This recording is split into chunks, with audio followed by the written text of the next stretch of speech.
Good evening, ladies and gentlemen. Thank you. Welcome to the Tuesday, April 22nd, 2008 meeting of the Glendale City Council. And as soon as I get this paper out of the way, there we go. Let me ask that the city clerk call the roll. Council members: Najarian. Here. Quintero. Here. Weaver. Here. Yusefian. Here. Mayor Draymond. Here. And I believe we have the flag salute tonight, as led by Councilmember Quintero. Please join me in the Pledge of Allegiance. I pledge allegiance to the flag of the United States of America and to the republic for which it stands, one nation under God, indivisible, with liberty and justice for all. Please remain standing for the invocation this evening. And bear with me, this will be somewhat longer than usual. This week there are many reasons for us to pray, not the least of which was the Passover Holy Day, or the marking of Equal Pay Day, which draws attention to the discrepancy between salaries of women and men. There's also Denim Day for sexual violence awareness, nor can we forget the upcoming international commemoration of the Armenian genocide of 1915 to 1923, when the historic Armenian homeland lost 80% of its indigenous Armenian population. Although all of these events are important in their own right to recognize and pay respect to, we would not be able to do any were it not for the planet we all share, our precious Earth. So tonight I ask we pray for all of the aforementioned holidays and commemorations under the umbrella of Earth Day. The movement for the conservation of wildlife and the larger movement for the conservation of all our natural resources are essentially democratic in spirit, purpose, and method. The conservation of natural resources is a fundamental problem. Unless we solve that problem, it will avail us little to solve all others.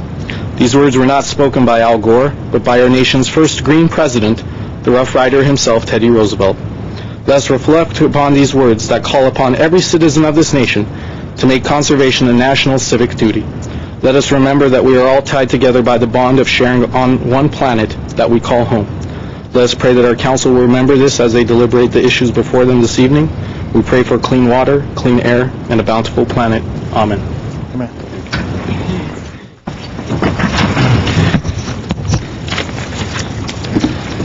Thank you for that, Mr. City Clerk. Can we have your report? The agenda for the April 22nd, 2008 regular meeting of the Glendale City Council was posted on Thursday, April 17th, 2008 on the bulletin board outside City Hall. Thank you. Have the first item, please. Under 3, presentation and appointments. At 3A is agenda preview for the meeting of April 29, 2008. Thank you. And do we have an agenda preview? Sure. Good evening, Mayor Draymond, members of council. Next Tuesday, we'll begin with a special meeting at 10 a.m. It will be the acting director of finance regarding an overview of the current budget, forecast, and schedule for discussion of the 2008-2009 budget. There are no items on the Housing Authority agenda except for approval of minutes.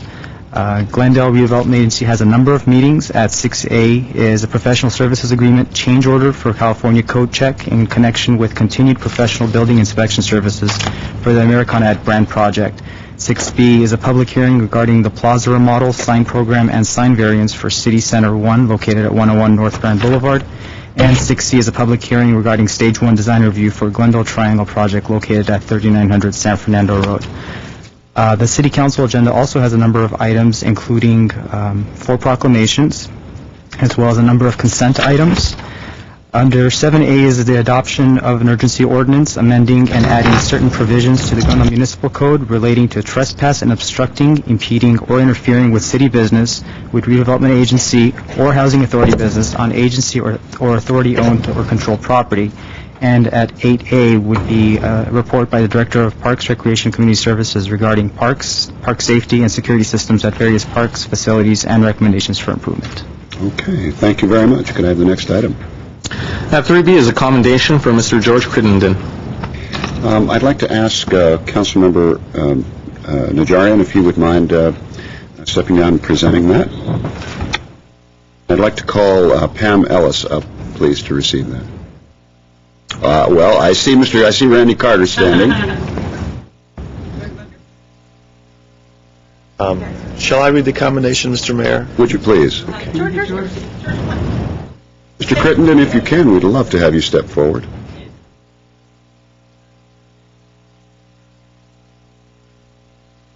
Mr. Mayor, you have issued a commendation to George Crittenden, projectionist emeritus. Congratulations on your retirement after a remarkably long and distinguished connection to the Alex Theater. In 1944, you began working as an usher until after graduation from Glendale High. And even while pursuing your career in film distribution, you continued to fill in as projectionist when needed. After your retirement in 1983, you became the chief projectionist at the Alex and a board member for the Alex Film Society. In addition to your many years of illustrious service to the Alex, your volunteer hours in excess of 4,000 hours is highly commendable and a testament to your dedication and desire to serve your community. Congratulations. Thank you very, very much.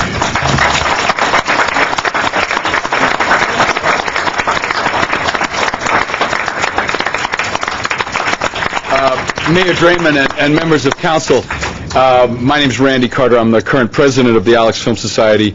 We deeply appreciate this award, and we'd just like to tell the city of Glendale, because the Alex Theater is a Glendale resource. It's owned by the Redevelopment Authority in the name of the people of the city of Glendale, and George has done so much to make that good name of the theater. And if I could draw your attention to why that is, when you go to a movie theater, those films are on platters.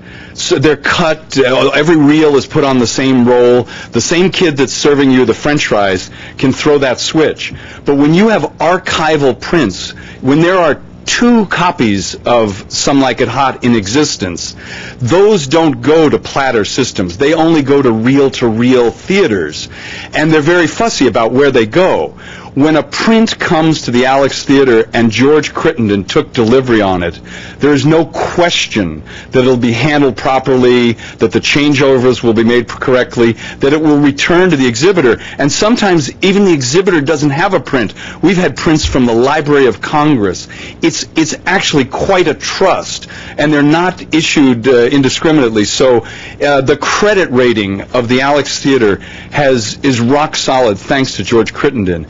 And he used to assemble newsreels. Newsreels have been cut up. Babe Ruth hits a home run. That little bit of film is cut up and used in a movie.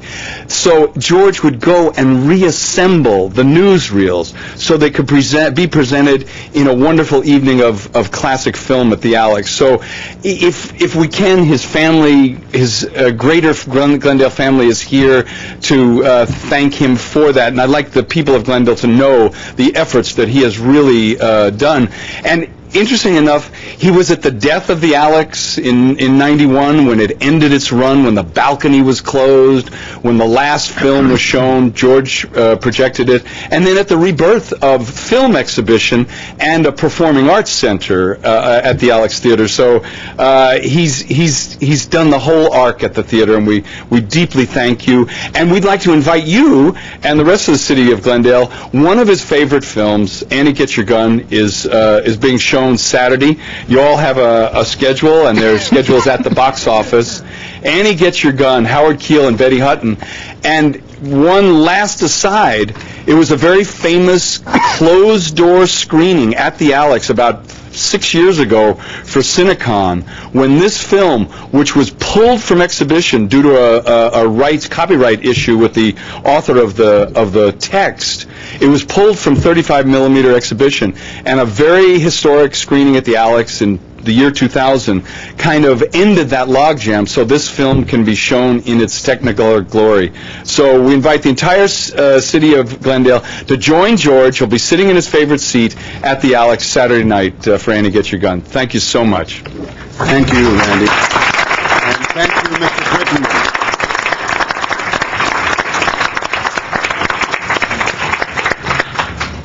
Thank you. Yes, Mr. Weaver. George, over here. Oh, right over here. I attended the cartoon shows there back in the late 1940s, I guess when you were ushering. Enjoyed those days, and I still remember the last movie I saw there with my father before he died was 1957, River No Return. So I have a lot of fond memories of the Alex Theater. So we must have passed each other in the 40s, but I was just a little kid, and you are a strapping youth. Enjoy your retirement. Thank you very much, Mr. Crittenden. Just as a side note, if any of you are wondering, I just want to remind you that although we are moving our presentations and commendations to the fourth Tuesday of the month, we won't be starting that process until May, fourth Tuesday in May. We have a sort of a backlog of things we've promised that we need to get caught up on through the end of April, and then in May, beginning of May, we will move to an ongoing program of commendations and proclamations only on the fourth Tuesday of the month. Okay. Let's have the next item, please. Next item at 3C is nomination assignment for the Glendale Water and Power Commission. Councilmember Weaver, appointee not qualified to serve, relocated outside of Glendale city limits is the reason for this. Mr. Mayor, Yes, sir. the last two I've nominated had both moved out of the city. I don't know if that's a... It's not something you said, is it? But I'm going to try one more. I'd like to put Terry Chan in nomination for next week. They move before or after you nominate them? I knew you'd ask that. It was before. Thank you, Mr. Weaver. Mr. Quintero. Yes, and for the Planning Commission, I'd like to nominate Hank Sheets. He is a Hoover High School graduate, has a bachelor's degree, Bachelor of Science degree from Redlands University, worked in multiple engineering projects throughout Southern California for different companies. And locally, he's served on the Neighborhood Task Force, Downtown Strategic Plan, Community Development Block Grant. He's been a commissioner years ago with Parks and Rec. And he's basically served in the Navy, actually fresh out of high school. He joined the Navy.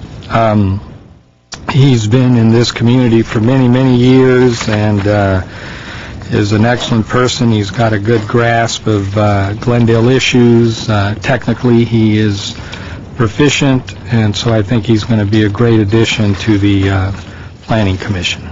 Okay, well, that nomination has been noted. And let me go also to Councilmember Yusefian. Thank you, Mr. Mayor. I would like to put the name of Seda Stepanyan on HPC. Mr. Weaver will be very happy. She happens to be a graduate of USC, has a Master in Business Administration also, and she happens to be an architect. The resume will be in the agenda next week, so you can see it. Okay, Very grateful. Mr. Chen also got his master's at USC.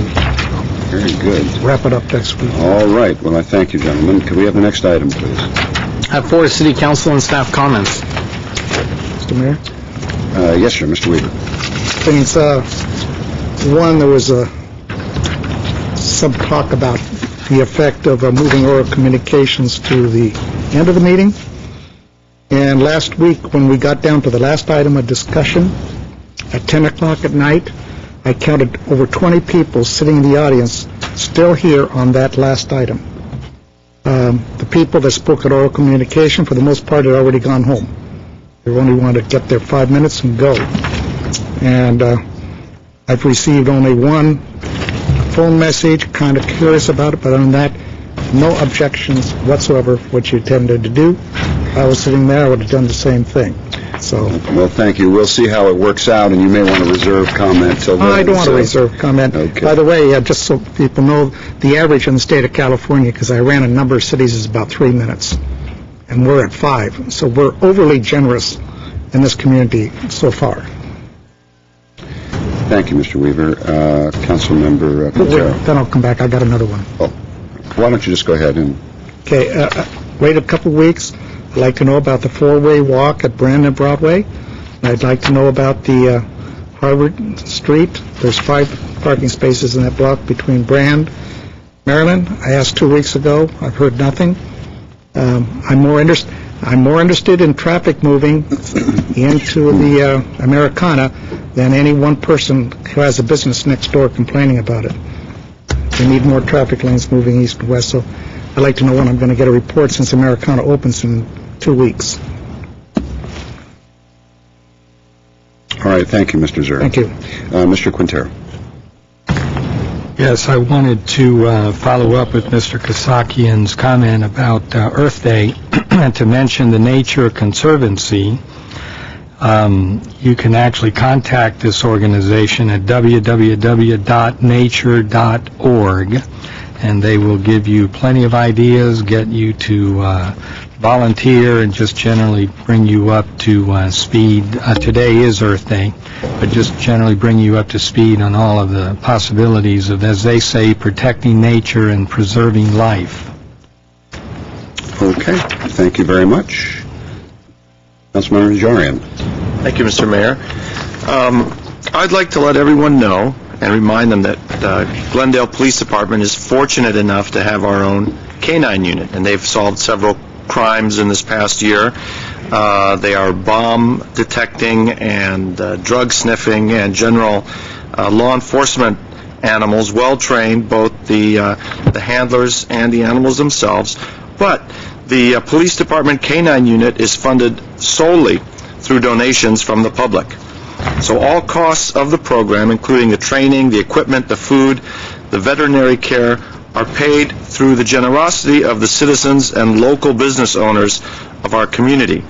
Everyone is encouraged to become a member of the Glendale Police Canine Unit supporters, and one way that you can support the Canine Unit is through the purchase of officially licensed Glendale Police Canine merchandise.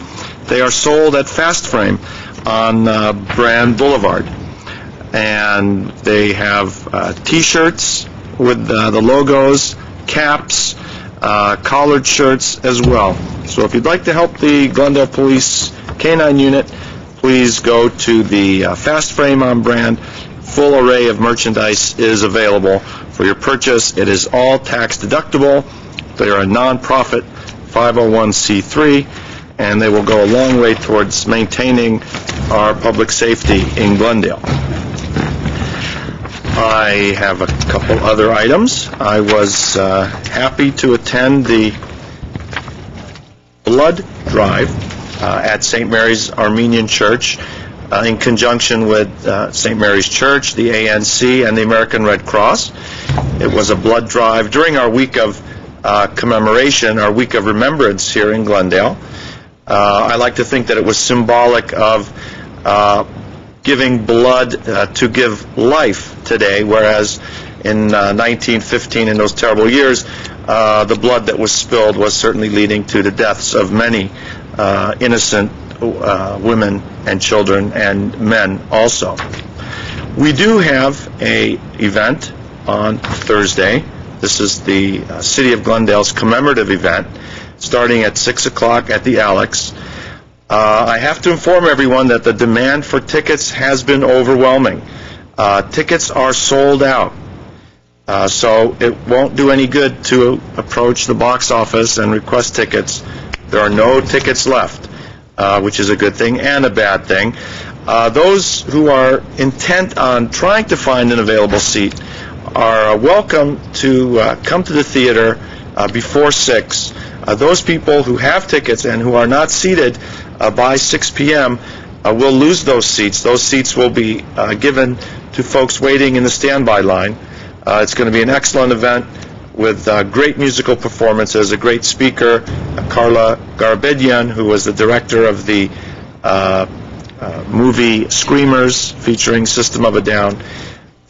Just a very classy event. If you remember last year, we're hoping to outdo it this year. So please come early if you have tickets to the Alex Theater. Your seats will be released if you're not in your seats by 6 p.m. We're not starting on Armenian time. We're starting right at 6, and your seats will be given to those people who have been waiting in line in the standby line. Thank you, Mr. Mayor. Thank you, Mr. Najarian. Mr. Seppian, any I have none. comments? Do I have any comments from the rest of the staff? No. All right. Next item, please. Item 5 is consent items, including minutes, following a routine and may be acted upon by one motion. Any member of the council or the audience requesting separate consideration may do so by making such request before motion is proposed. We do have a request to pull two items. Those are items 5C and item 5D. Mayor, Yes, I'll sir. move the consent calendar except for C and D, and I will abstain on A on the minutes due to the little miracle that my daughter brought into this world on the 1st of April. All right. Second. Okay, Mr. City Clerk. Council members Najarian, Yes. Quintero, Yes. Weaver, Aye, with the abstention on A. Yusefian. Aye. Mayor Draymond. Yes. Okay, on item 5C, could we please hear that? 5C is Director of Public Works regarding revision of refuse collection fees at C1 is motion setting a public hearing for June 24th, 2008. I see we have one card, and that is Nancy Kent. 3 minutes. Mayor Draymond and council members and Carol and Jim Welling. My name is Nancy Kent, and I'm a resident of Glendale. And the reason I turned in a card for this item about setting a hearing date for the raising the trash fee, even though it is just setting a hearing date, I'm wondering what is the criterion for putting an item on the consent calendar rather than having it read into the record like the other items? And today I called the Burbank City Clerk and I verified something I heard several years ago, that in Burbank, even the consent items are read into the record. So much as I like Councilmember Draymond's suggestion about changing the council meetings in ways that will save time, I have been wondering for several years why we don't do it the same way they do in Burbank and read these various items into the record. And by the way, I don't mind paying an extra 85 cents a month for trash pickup. Thank you. Thank you.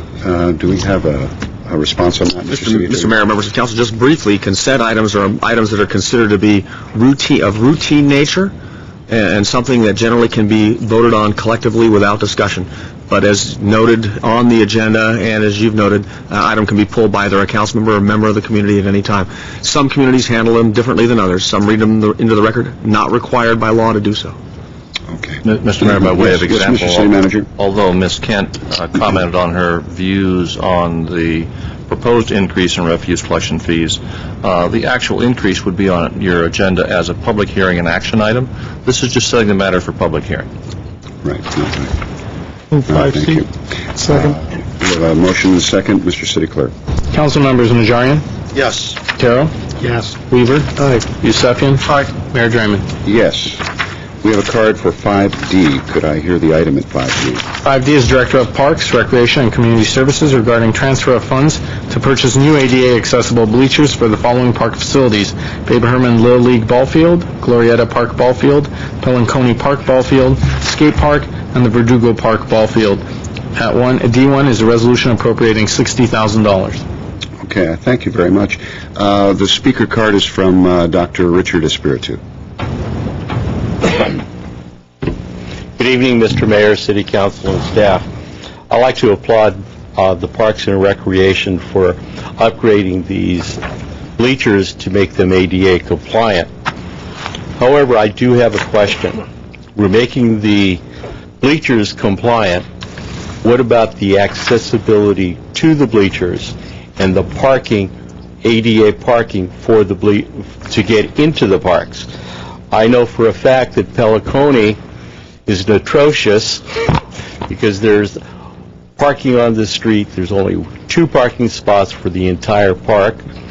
And getting into the ball field, it would be nice to have a couple of linebackers for Hoover High School or Glendale High School to help people get in. The same situation is true for a lot of these other parks. I am total agreement of the $60,000 to upgrade the bleachers. Bleachers that are upgraded do not do any good unless you have parking and accessibility. I'd like to know what the parking and the accessibility features to the bleachers will be addressed sometime in the near future. Thank you. Thank you, Dr. Espiritu. Okay, that is the only speaker card I have. Move 5D1. Second. Okay. City Clerk. Council members Najarian, Yes. Quintero, Yes. Weaver, Yusefian. Aye. Mayor Draymond. Yes. The next item that we need to address, Next item is oral communications, Mr. Mayor. all right, just to remind you that oral communications as a whole will take place after the action items tonight. That would be after item 8J 1 and 2.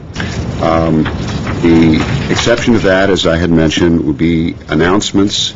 If the speakers would like to voluntarily limit their comments to 3 minutes to make announcements of public events. I have apparently no cards for that. So There is actually. There is one. All right, thank you.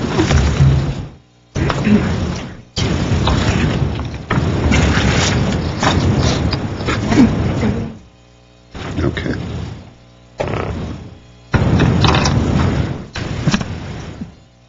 Not so much for moving it to these. All right, very good.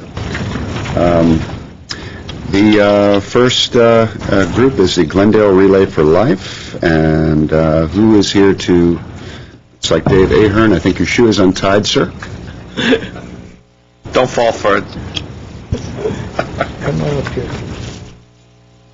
Mr. Mayor, members of the council, I'm Dave Ahern, and I'm here with the Relay for Life other co-chairperson, Mari Abrams.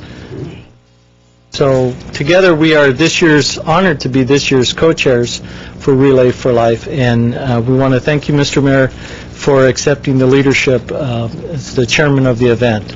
Our kickoff for this year's event will be on April 30th at the Alex Theater at 6 p.m. So we wanted to take this chance to make that announcement, invite everyone to be at this year's kickoff event at the Alex. And this year is our 5th year doing Relay, so it hardly seems possible that we could have 5 years go by so quickly, but it has. And so just take a second and let Mari tell you a few things about what we're doing, and then we'll wrap up and get out of your hair. Very good. I appreciate the opportunity to be here this evening. This year, Relay for Life, the American Cancer Society, has brought in some amazing ideas. Their theme for all the Relay for Lives across the country is Celebrate, Remember, and Fight Back. Celebrating with those people who have won their fight against cancer, remember those who have battled it very difficult disease, and fight back so that no one else has to hear that horrible diagnosis that they have cancer. So we really encourage the community to join with us to kick off this wonderful event on April 30th, a week from tomorrow at the Alex Theater. I'm very excited to say that as a representative also from Glendale Adventist Medical Center, the American Cancer Society has really stepped up in Glendale to support cancer services in Glendale. Thanks to their support, we're able to create a free cancer fitness program in the community at the Therapy and Wellness Center. So I want to thank the council here for helping us with that, and for helping really expand cancer services in Glendale. I'm also very excited to tell you that all the hospitals in Glendale are already talking about what we can do to step up our fight against cancer and cancer services through Relay for Life. Now, Glendale Memorial has stepped up to help us with cancer survivors, and Verdugo is really trying to figure out how they can best step up to support this. So we really encourage the community to come out. We look forward to seeing you all there. Thank you very much. Appreciate that. Mr. Mayor, just Yes. one last comment. Our guest speaker at the kickoff event will be former Mayor Rick Reyes, also a cancer survivor. We were on the phone with him shortly before this evening's meeting, and he asked that we extend to each of you his best regards, and he hopes to see each of you at the event on the 30th. So All right. Thank you we very passed much. on your regards, Rick. There you go. Mr. Mayor? Time. What time is the event? Starts at 6 o'clock in the evening, and it'll go till about 8 o'clock at the Alex Theater, the courtyard in the front. The forecourt. The forecourt. Forecourt. Okay. Mr. Najarian. And may I ask where the Relay for Life will be held this year? Oh, yes. This year's event will be, take it easy. This year's event will be held at the Sports Complex on September 27th and 28th. Did I get the dates right? 26, 27. 26 and 27. The- 27, 28. The end of September at the Sports Complex. 27, 28. Yeah. It's on the flyer. We'll leave flyers out here, and then also we'll have stuff online, probably through Glendale Adventist and the American Cancer Society and the other hospitals. We'll keep stuff All on right. our websites. Thank you very much. Thank you. Thank you all. The next speaker is Anna Rundle, followed by the Armenian Relief Society, and there's no name as to who that representative is, but I'm sure you know who you are, and you'll share it with us in a minute. Good evening, Mr. Mayor and members of the City Council and the staff. I'm Anna Rundle, and I'm the Vice President of the League of Women Voters of Glendale Burbank, and I'm here tonight to invite you, and you means everybody here and everybody that's at home, to a forum on campaign contribution limits that we're going to be holding, that the League is going to be holding on Wednesday, April the 30th from 7 to 9 at the Glendale Fire Station number 21 on Oak Street behind the Glendale Galleria. We're having the forum because we feel that we need more information, and we think that the public will as well, on this important topic which we understand that the Council is going to be considering soon. The forum will look at how campaign contribution limits work by hearing from people from cities where there are now campaign contribution limits, such as Los Angeles and Burbank, and from cities that don't have campaign contributions at this point, which includes, of course, Glendale and Pasadena. The speakers that we're going to have as of today include Bob Stern, who's the president of the Center for Governmental Studies, an expert in campaign finance reform. He was the general counsel of the California Fair Political Practices Commission for 9 years, and he has authored a number of statewide initiatives enacted by California voters, which include the Political Reform Act of 1974. Also speaking will be Leanne Pelham, who is the executive director of the Los Angeles City Ethics Commission, and Garen Yagparian, who was the campaign treasurer for Burbank City Council member Marcia Ramos. After we've heard from the speakers, we will be accepting questions, written questions, and you can submit written questions to us by calling our phone, our local league phone, which is 818-247-202. I'm sorry, I never can say that right. 247-2407, or at our website, which is lwvglendaleburbank.org, or in person if you come to the forum. Everybody is welcome to attend, and one more time, we'll be having the forum on Wednesday, April 30th from 7 to 9 at the Glendale Fire Station number 21 at 421 Oak Street, across the street from the Glendale Galleria. Thanks. Thank you very much. The next announcement is from the Armenian Relief Society.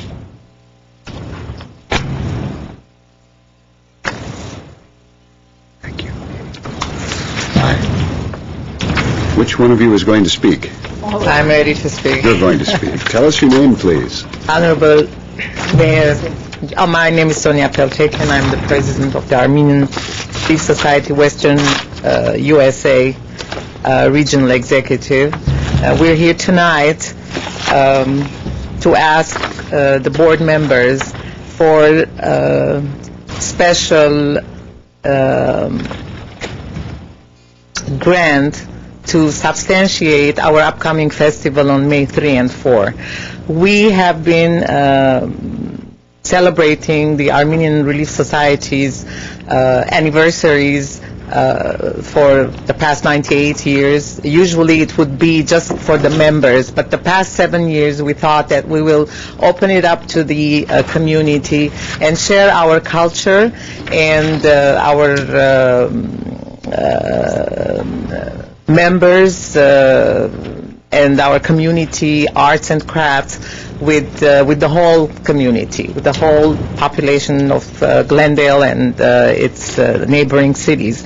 So with this, we started celebrating at the Glendale Civic Auditorium exactly 7 years ago. This is our 7th year, and some of our board members here I see have attended this, and they can attest that it's really a time for sharing and giving, sharing each other's culture so that we can understand each other better, and we can live happily together.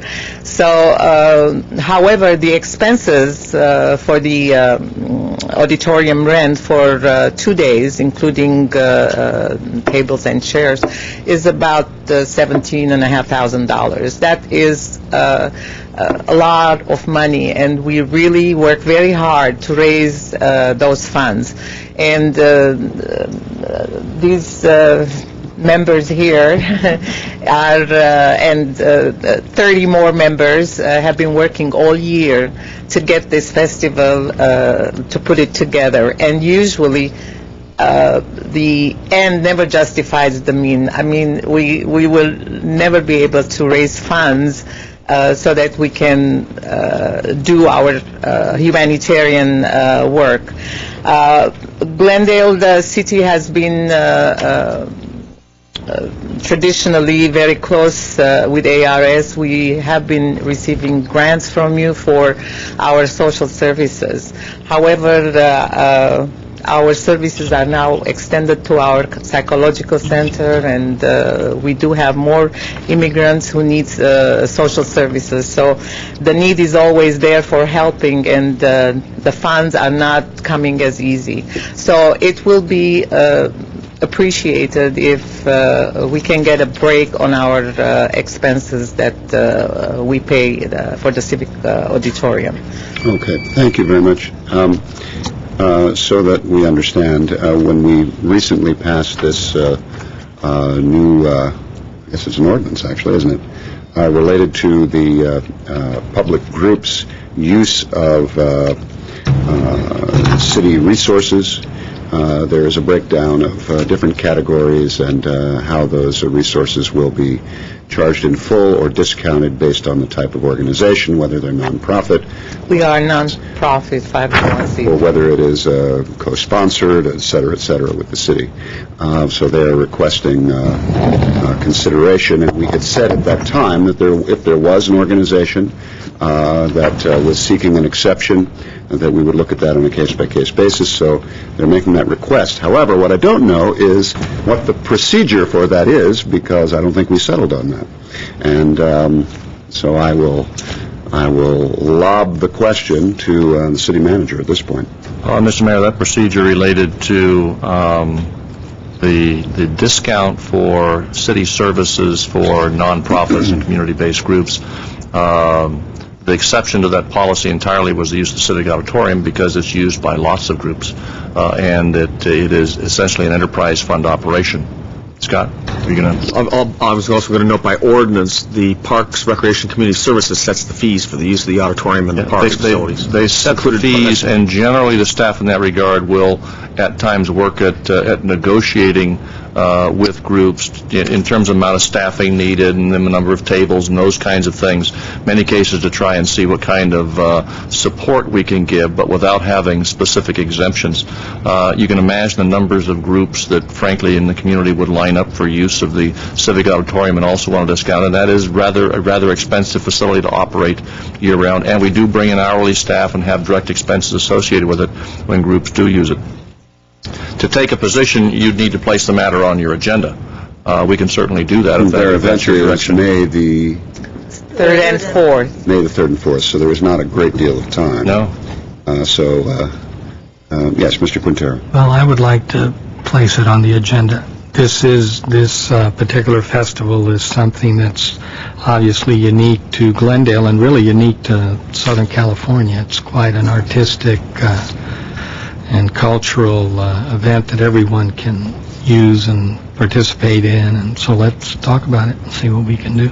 Councilmember, Mr. Mayor, considering the fact that they are in a short period, and I think we would need to give direction to city manager because authority lays with the council, I would respectfully request that this item be put on next week's agenda, so this way we can deal with this. I mean, it should be a very short item. Okay, we have 2 requests for that. Do you need a third? I don't think we need a third. I think there is a general consensus. I'm getting calls too about getting breaks. Okay. Well, then let's place it on the agenda for the 29th. Notice it, and we'll come back to it then, which should give you an answer before your date. So, Thank you, Mayor. thank you very I much. would like to remind Mr. Najarian that for that blood drive, the Armenian Relief Society was part of that Was there group. too? Okay, I'm sorry. And we have been doing blood drives since 1910, every year, and with the American Red Cross. Different cities do different... I'm still a little woozy from giving it, so excuse the omission. All right. I thank you very much. Thank we you. appreciate your time, and it will be on the agenda next. Mr. Mayor, may I Yes, take a few minutes? My name is Silva Actually, I Polina. can't do that. 1 minute. I was going to personally invite You can give those to the city clerk. We thank you. It's just Thank we're you. on a schedule of 3 minutes with one speaker. I'm sorry. All right. Can we have the next item, please? Next item as action items, 8A is Director of Human Resources, Chief of Police regarding amendment to the City GCA Memorandum of Understanding.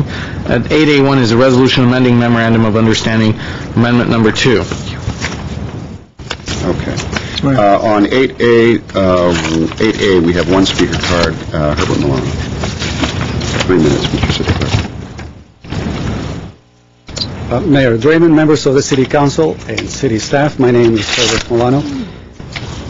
From time to time, I take at random a couple of issues that are on the agenda and drill into it to get a sense of the of some type of performance measures, for example, or how thorough a particular presentation is made to the City Council. So I know that oftentimes you don't have an opportunity to look deep into these issues. And this is a request to create an additional classification because there is a difficulty in obtaining properly qualified individuals or applicants for a police records specialist. So I decided to do a quick inquiry to see how effective our search for this type of position is, and decided to go into Google and see if I could find a police records specialist in California, and found hits for many other cities. Glendale was way at the bottom. And when I finally decided to take a look at it, it basically said the original filing period was from May 29th to June 12th of last year. Well, the first thing I thought was, well, if this appears to the reader that a position is closed, they're not going to apply. But then it says open and continuous enrollment. I figured, well, maybe they were really sharp. They decided to pick up the phone and call Human Resources. So I decided to double check, went to Human Resources, and was told that on July the 6th of last year, the position was closed. So even if they were to make a call, they would basically get the confirmation that the position is closed. And here's my concern, that, take it 8 months later or 9 months later, they come to you and say, we cannot find individuals for this position, therefore we need to change the classifications and in turn also change the pay rate. And what I'm finding in Glendale is what I would call classification creep, which means you continually to creep into more and more classifications and parse it so finely that eventually your payroll is going to be adjusted for every position that you create. And usually the adjustments are up, not down. And I find that since the year 2000, we have a significant number of increases in the number of employees in the city of Glendale, and and the overall gross salaries grow by more than 60%, when our population growth is only 3.5%. So 3.5% population growth, 60% growth in payroll. And I figure this is perhaps one of the many ways in which we inadvertently, are creating ourselves into more and more layers, and more and more different jobs, when perhaps we could look at a little bit more at the effectiveness in which we do this. It is not my intent to belittle the efforts of HR. Sometimes it does take someone from outside to take a look at it with fresh eyes and see it. So I brought you a copy, Mr. Draymond, and there's something that would maybe the city can postpone and look at this first to see if a due diligence effort was made with regard to finding individuals for that position. Thank you. Thank you very much. Comments from my colleagues, Mr. Yousefi. Thank you, Mr. Mayor. Before Mr. Milano got up, I was going to say that I was going to vote against this. My approach is a little bit different than what he was talking about. I did not Google anything, but my understanding is we were supposed to start study session on our budget. This is going to be a very tight year, not just for us, for everyone else in the state of California, and possibly in the United States of America. And at this point, I'm very uncomfortable approving any amendments to any, whether it's GCA, GPOA, fire department, anybody else at all, until I see all the numbers in front of us. I want to see what is going on. I want to know where all this money is going to be spent and whether or not we have enough money to pay these people. And I think many families in this country are doing exactly what I'm proposing to do. Let's look at our numbers. Let's see if we got the money, check our bank accounts, see if there's a way we can handle this thing, then move forward and spend money. Let's not spend money we don't have and then end up having to lay off people and do all kinds of stuff, which other cities ending up doing, unfortunately. So that's why if I have other choice, and the other choice is to ask that this council postpone this item until we had an opportunity to study some of these issues and the staffing issues. And if it really needs to be done and we are able to absorb the cost, then fine. But not knowing what those numbers are that are coming to us and based on some of the issues and some of the numbers, we want to make sure we got the exact numbers out. I'm very uncomfortable voting for this thing. I'd rather postpone this until we have had at least a couple of study sessions on the budget under our belts. All right, I thank you. Mr. Najarian. Well, what I have read, because I always read my packets, is that... Oh, you're the one. I'm the one. Did you start? We are severely understaffed in this department. We have 4 out of 14 record specialist positions vacant. We are budgeting for 14. We're only paying for 10. I don't think that in that particular category there is a problem with going over budget. In fact, we're under budget, but more importantly than being under budget is we are not providing the level of service that we need to. I do not have a problem that we're not adding a new position. We're trying to make this desperately needed position filled, and apparently the only way to do so is to increase the classification, which also has an increase in compensation. I'm a free market believer, as I expounded on earlier today, and I don't see a particular problem with this. Many people request police records, and should we not service those needs, I'm sure we would be doing a disservice to the community. Police records are rather important things, and a very multitude of reasons. So I would be voting for it. Okay. Councilmember Quintero, please.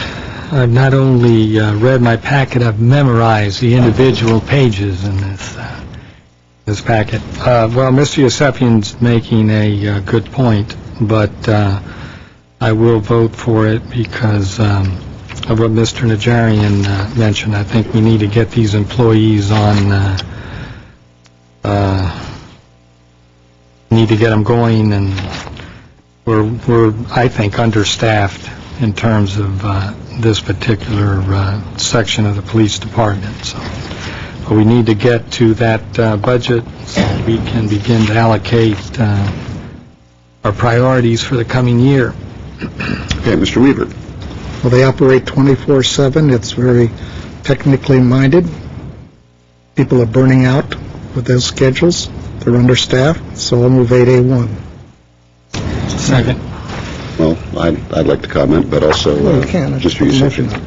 And Mr. Mayor, it goes back to not only what I said, it's also I didn't know that people call and they say, is there somebody from HR in police department? It looks like Doyle, sir. Well, by golly, it looks like we have the director of HR. So what I want to know is what Mr. Milano said. Is that accurate? Somebody calls, you guys tell them that it's closed and we can't take application? I'm not quite sure what Mr. Milano is referring to. What he currently has is a job bulletin for this position when it was posted last year, and if I could see that, I could comment more on this, more educated. Oh, But he has a copy. Who's got a copy? Yes. Essentially, when we post a job bulletin, we can post it two ways. One way would be to call it an open, continuous recruitment process. That means we put it out there, we kind of see what comes in, and then ultimately decide to close it. We can also do it to where we have a specific filing period, where it's from one date to the next, and it's closed, and that's the end of it. What it appears like this was originally posted as open continuous. We waited to see what came in, and ultimately decided to close it at a certain date. And once we close it, it's taken down, it's taken off all of our websites, and we no longer advertise for it. And then we began the recruitment process. And so the question is, when you decided to close it, did you have applications? Yes. When you closed it? Yes. Okay, so you have the manpower to fill these positions? We had, I can go through the process. We had somewhere in the neighborhood of 50 to 60 applicants. Okay, so you have 50 or 60 applicants to fill the positions.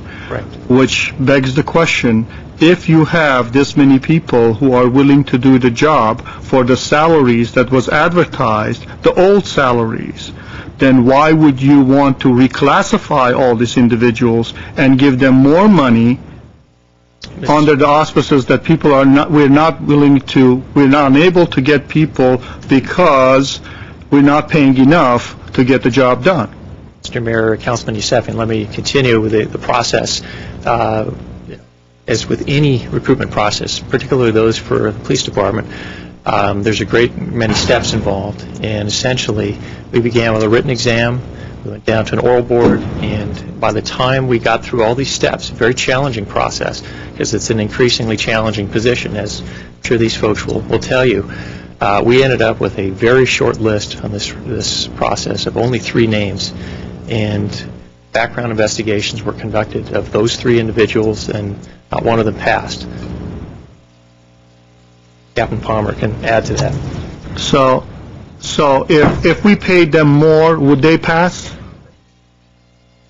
We would possibly get better quality of applicant. The recruitment is only one half of it. The other half of it is retention. And in all due respect, I do not think your arguments hold water, sir, because it has nothing to do with the money. If the guy did not pass all the requirements, whether you pay them $10 or $1 million, the person would not pass, regardless. We have very strict guidelines, and I think we should, because we're dealing with people's records. This is people's information. So I would like to make sure the person who's there, it's not like in UCLA going through people's records and pulling out the stuff and checking out on different people's health issues. So I like to have that. But the bottom line is, I don't see what increasing the money has to do with the people's qualification. It could enhance our applicant pool by providing more candidates. You're guessing. There's two problems here. One is recruitment, the other is retention. The retention problem we're seeing the people going to other positions. This time it's not outside the organization, but other positions within the organization, one of which is this community service officer classification, which is another position within the police department, which is what we're considering allowing these people to be appointed to as community service officers. So they would be making the same as the parking checkers, the parking enforcement people, the jail personnel, and other specialized assignments in that community service officer classification. Okay, let some of my other colleagues weigh in. First of all, the city manager. Actually, Mr. Mayor, Matt touched on the retention issue that I was going to point out. Mr. Najarian. I think it was said, but I think there was a disconnect there, that just because you're offering a greater salary doesn't mean that those 3 individuals would have a better chance of passing the background exam. No. But as you said, well, that's what you said. What you said is that... It was rhetorically, Mr. Mayor. I'm still at the mayor part. Mr. Najarian, it was rhetoric. Well, I think the logic and is that if you increase the salary offered, you're going to have as you said, a greater number of applicants. I believe so. And if profit motive is any example, clearly that's what happened. You'd have a greater pool. Yes. You would have a greater number. Instead of winnowing it down to 3, you would have a greater number, and presumably that one of those, or how many ever jobs you'd like to be filled, would be qualified. That's correct. And the retention factor is that those currently would not be leaving the department to seek other employment in other departments. Right. Thereby saving us in are these people trained when they come on? The new hires? No. We don't train them? They're trained on the job? We have to train them. That's what I'm saying. We have to train them. Are there expenses involved in training? Mr. Mayor, members of City Council, Kirk Palmer, I'm the Administrative Services Captain. To answer your question, sir, there's significant costs in terms of training. It takes probably up to about a year to get a records personnel. The complexity of the jobs changed dramatically over the last 20 years. It takes about a year to get somebody up and running. So there are significant training costs. I also want to mention that currently running 24-hour, 7-day-a-week bureau with 10 people and 3 supervisors, we've incurred significant overtime costs, which we think we can significantly mitigate by coming up to full staff. So all of those issues are cost issues, not to mention the fact that these people undergo a full background when we hire them. It runs about $3,000 a background. It takes 4 to 5 applicants to get one person successfully through the background process. There are significant costs associated with this ongoing loss of personnel that I believe will be mitigated by this classification change, in addition to a broader applicant pool. So in the long run, we're saving on the overtime expenses that we've heard so much from the community, as well as the training expenses if we can retain our current employees. Absolutely. That sounds good to me, Captain. All right. I would like to move this on to a vote. I think I'm getting an indication we have no comments from the rest of the council, and I think we've heard the 2 points of view expressed pretty clearly. Thank you very much. City Clerk. Council members Najarian? Yes. Quintero? Yes. Weaver? Aye. Yusefian? No. Mayor Draymond? Yes. Mr. Yusefian put an asterisk next to your speech because it's something we're going to be hearing again when we come to some of the overtime and salary issues, I'm sure. Thank you, sir. Next item, please. At 8B is Acting Director of Finance regarding report on the June 30, 2007 management letter, single audit report, and single audit report management letter of the City of Glendale. At B1 is a motion accepting the management letter. Okay, thank you. We have one speaker card, and that is from Barry Allen.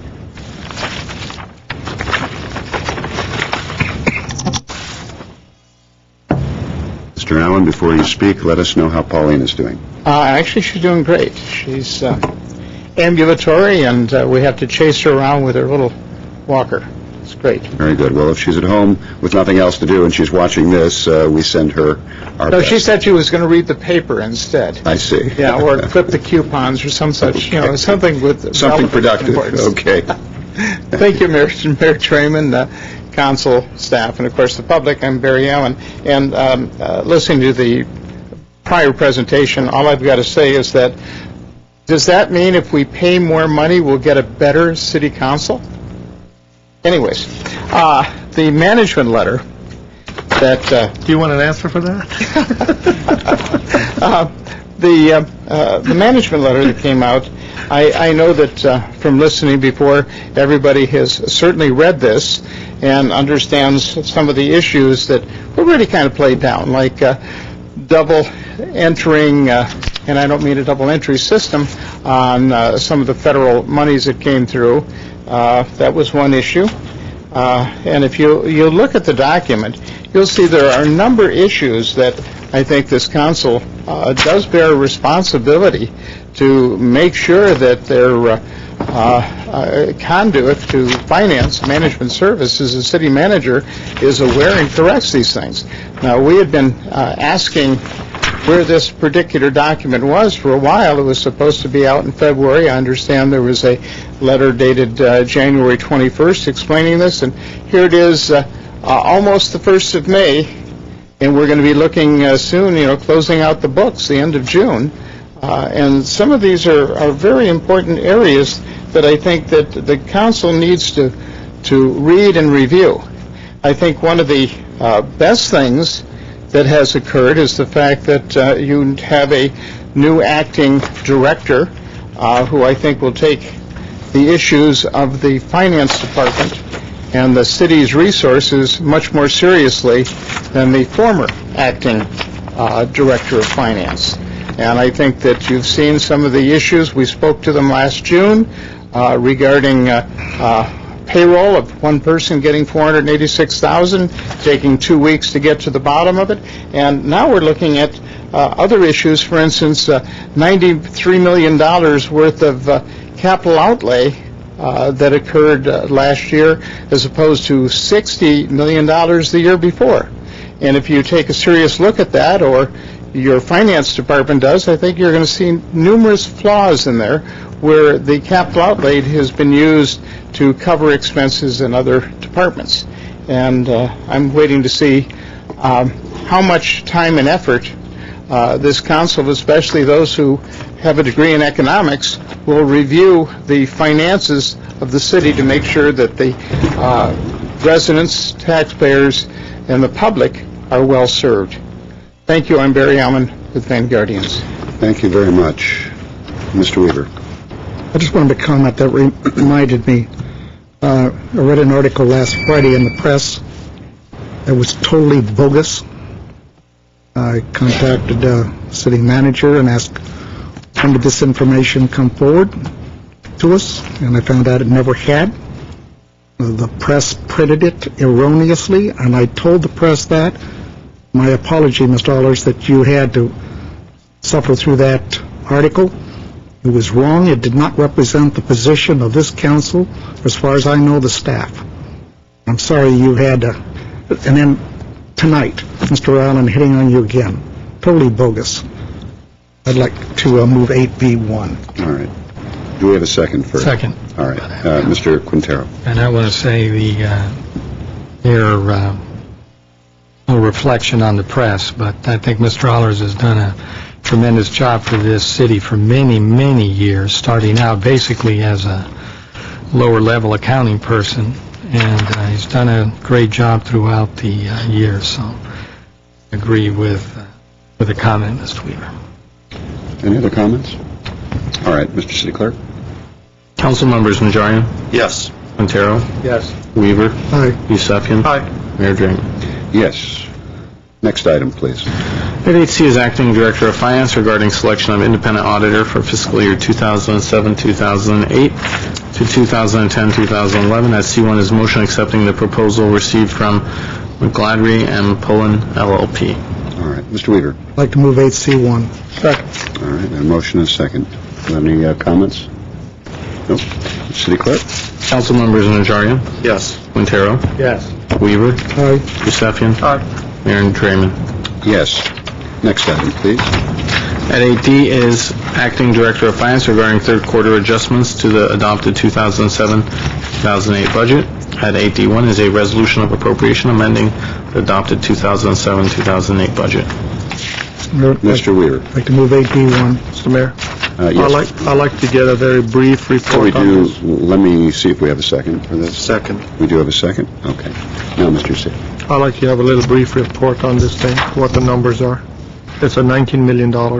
Yes, let me ask Bill Fox, Interim Director of Finance, Administrative Services, to give you the staff report, Bill. And Mr. Fox, by brief, we mean about 5 minutes or less. Thank you, Mayor Draymond and members of council. This is the third quarter budget revision. As City Council has requested, we come in on a quarterly basis with budget adjustments that are needed. This particular set of adjustments relates to 6 different departments, all of which have members here tonight. So if there's any questions about any one of the adjustments that you'd like to get into it in further detail, they'll be happy to answer questions regarding that.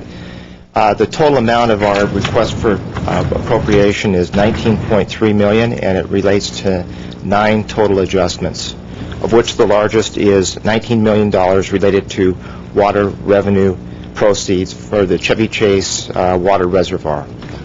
Okay, thank you. Mr. Yusefian, do you have a follow-up? Yes, could somebody explain the helicopter depreciation fund? We have a member from the police department here tonight. Is this when we put those two It's part of companies the, it is together? part of the consolidation, and Mr. Is that what Kreitz- happened? and Mr. Consolidation? Kreitz- Yes, that's what it is. Yes. Sorry, we should note that it's recognizing a revenue and then appropriating all but $1,000 of that as an appropriation. So revenue comes in, and then it's put into a budget so they can utilize it for what it was intended It's a for. reserve account, All correct? right, let's hang on a second. Mr. Yusefian, did but- they answer your question? Yes, they did. Have another follow-up? Mr. Oh, Yusefian? that's it. Okay. Anyone else? That's the self-explanatory. Okay, we have a motion and a second. Thank you. Thank you, Mr. Fox. Mr. City Clerk? Council members Najarian? Yes. Quintero? Yes. Weaver? Aye. Yusefian? Aye. Mayor Draymond. Yes. Next item. At 8E is General Manager of Glendale Water and Power regarding public benefit programs and budget for fiscal year 2008, 2009, and fiscal year 2009, 2010. At E1 is a resolution approving GWP's public benefit programs and budget. All right, I have no cards. Do we have a motion? I'll move it. Go ahead, make, I'll second. Okay, 8E1. I'll second it, but I do have some All right, questions. Mr. Quintero. You've been here how long, sir? A month or Approximately 9 weeks. 9 weeks? But who's Wow. counting? You look so fresh. I thought even less than. I have some questions for you.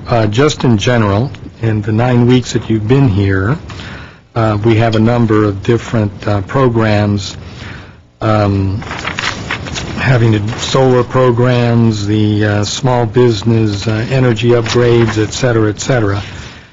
Are there any programs that you have used in your previous employment that we're not using here in the city of Glendale? Do you have any ideas that you can let the public know about?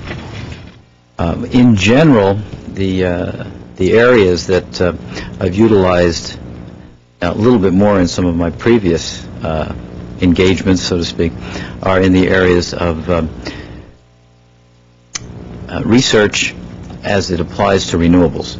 And in some areas, some utilities put more funding in that area. However, I think given the demographics and makeup of Glendale, I think the allocations are quite well placed. And if I may, a perfect example of that is this. Back a month ago, I was honored by the California Municipal Utilities Association to receive this award. This is their award for in the large municipal utility category for public benefits programs, which we've now won 4 years in a row. This was for the Clear Care program. That speaks volumes in terms of the effectiveness of our program. So in the brief time that I've been here, my opinion is that we are allocating properly in the right areas, and quite frankly, the programs that I see that we have in place are so effective that they are now an ongoing sustainable part of our supply plan, which is quite unusual and does bode well for our future. So yeah, I think we're in the right direction here. Okay, and then specifically, in terms of single-family homes and small business operations, for instance, gas stations, some of these kind of commercial locations, we have so many in Glendale. Are there any programs or any ideas that you'll be bringing to GWP to upgrade people's participation, small business owners' participation? Well, as a matter of fact, yes, we will be looking to develop new programs. We are offering 3 additional programs this year, not exactly in those areas, but we will be looking for additional programs to target those areas that we have not targeted in the past. But for this year, for example, the coming year, we'll be offering an affordable housing program, which is a new energy efficient program, smart home energy efficiency lighting program, which is a new and I think really should be a very, very effective program moving forward. And then green buildings. And I think the green buildings program can start to go along the lines of what you're talking about. But yes, we will be looking at additional applications. All right. Did you... Just one more comment. Let me say that employees at GWP are very impressed that this gentleman gets out of his office and actually goes down to what they call the yard and is seen roaming around the yard on a regular basis. So the rank and file seem to be very impressed with that. Just wanted to let you know. We'll find a hobby for you. At some Did point, they tell you about the mountain lion at the yard? Is that what was chasing me? It's a real true story, by the way. They have it on tape. Yeah, all right. They do. Thank you very much. Thank you. My colleagues indicate there are no further questions. Mr. City Clerk, if you would call the roll. Council members: Najarian, Yes. Quintero, Yes. Weaver, Aye. Yusefian. Aye. Mayor Draymond. Yes. Could we hear item F, please? Item F is City Attorney regarding amendment of certain Glendale Municipal Code provisions to enforce no trespass regulations on redevelopment agency and housing authority owned or controlled facilities, and to prohibit obstruction, impeding, or interference with redevelopment agency or housing authority business on agency or authority owned or controlled property. At F1 is urgency ordinance for introduction. Okay. Mr. Weaver. Mr. Chairman, I'd like to introduce the urgency ordinance at 8F1. Thank you. Sir. Question for Before we City get into the question, do we have a second? Introduction. Oh, it's just introduction of ordinance, pardon me. Mr. Yusefian. I read the report. I did not see any examples why we need this. Could somebody give me an example of what has happened that has caused this to come forward? Mr. Mayor, members of City Council, Councilman Yusefian, there were some examples included in the report, specifically ongoing concerns at the Alex Theater for trespassing, homeless individuals that are sleeping on the property, individuals that come onto the property on an ongoing basis and attempt to have unpermitted commercial transactions. There are also a number of housing authority properties which are owned that are either vacant or are boarded up. I'm sorry. It's just... I have to say I've heard some euphemisms. That was just... I'd have to take that Selling one down. flowers to individual Oh, patrons. selling flowers. Is that what they call it? Okay. You can go where you like with that. Unpermitted commercial transactions. Unpermitted commercial transactions. I'm sorry. Yeah, let your mind kind of go there, right?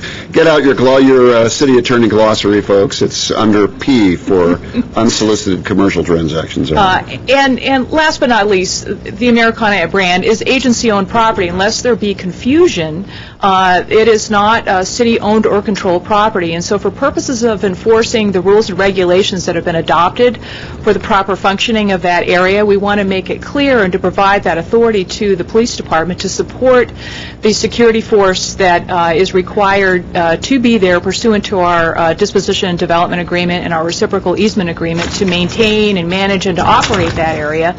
They are there, but they don't have arrest authority. So in the event that there is a serious trespassing issue or an interference with or an obstruction or impeding of agency business in that area that's outside of First Amendment protected activity and the other exceptions that already exist in the municipal code, we want the police department to have the authority to go ahead and to make arrests where necessary or appropriate, simply to support them. This is important because we would like the Americana to kick off or open with that authority in place and to have that start as a safe and well-managed and well-run and well-supported operation. Okay. Councilmember, you said. I'd like to continue with that. Under our current rules, if agency-owned property. I don't want to say where it is, whether it's Americana or anywhere else. If something is happening there that's illegal, you're telling me that the police department can't go in there and arrest a person or do any of the stuff? No, that's not true. So they have authority? They do have the authority. This is really for purposes of clarification, that there are other publicly owned properties, authority-owned properties, and redevelopment agency-owned properties. Under the definition, it is arguable that it does already exist. The authority extends to those both under the trespass ordinance, and we have used it, as well as under the obstructing and impeding or interfering with city business. In the definition of city business, it applies generally to those activities that are within the ambit of municipal authority, and that would be running a housing authority or forming a housing authority, as well as a redevelopment agency. So it is there, but for clarification, it would be, and we have come to the council previously and asked for clarification as it pertains to the library, for example. We added language in order to clarify that trespassing is prohibited on certain types of property, and that's what we're doing here again, is simply adding the clarification for agency-owned property, such as the open space or the greens at the Americana, or lots developed or undeveloped, or parcels that are owned by the housing authority as well. So there's no question in the enforcement language. So that does come up when citations are issued. You want to be able to cite the precise authority in your document, in your citation. All right. Councilman Yusefian, did you get your answer? I guess I'm getting to understand what this is about. So basically, these are public areas. So in order for them to have authority to go and, let's say, grab someone in a public area that he's not supposed to be there or she's not supposed to be there, they could use this ordinance to do that. That individual can't turn around and say, hey, this is a public area and I'm a public person and I'm just hanging out in a public area. Correct? They can, pursuant to the rules and regulations, much like analogous to a city park where there are rules and regulations. If you're there beyond the time frame that park area is open, you're subject to arrest for trespass. And we have issued citations and prosecuted on those types of citations. All right, City Manager. I think getting to this is somebody on a piece of redevelopment property could raise the argument that this isn't city property. This is redevelopment agency. Therefore, you can't exercise the same powers. We'd argue we can, but this clarifies that indeed we can.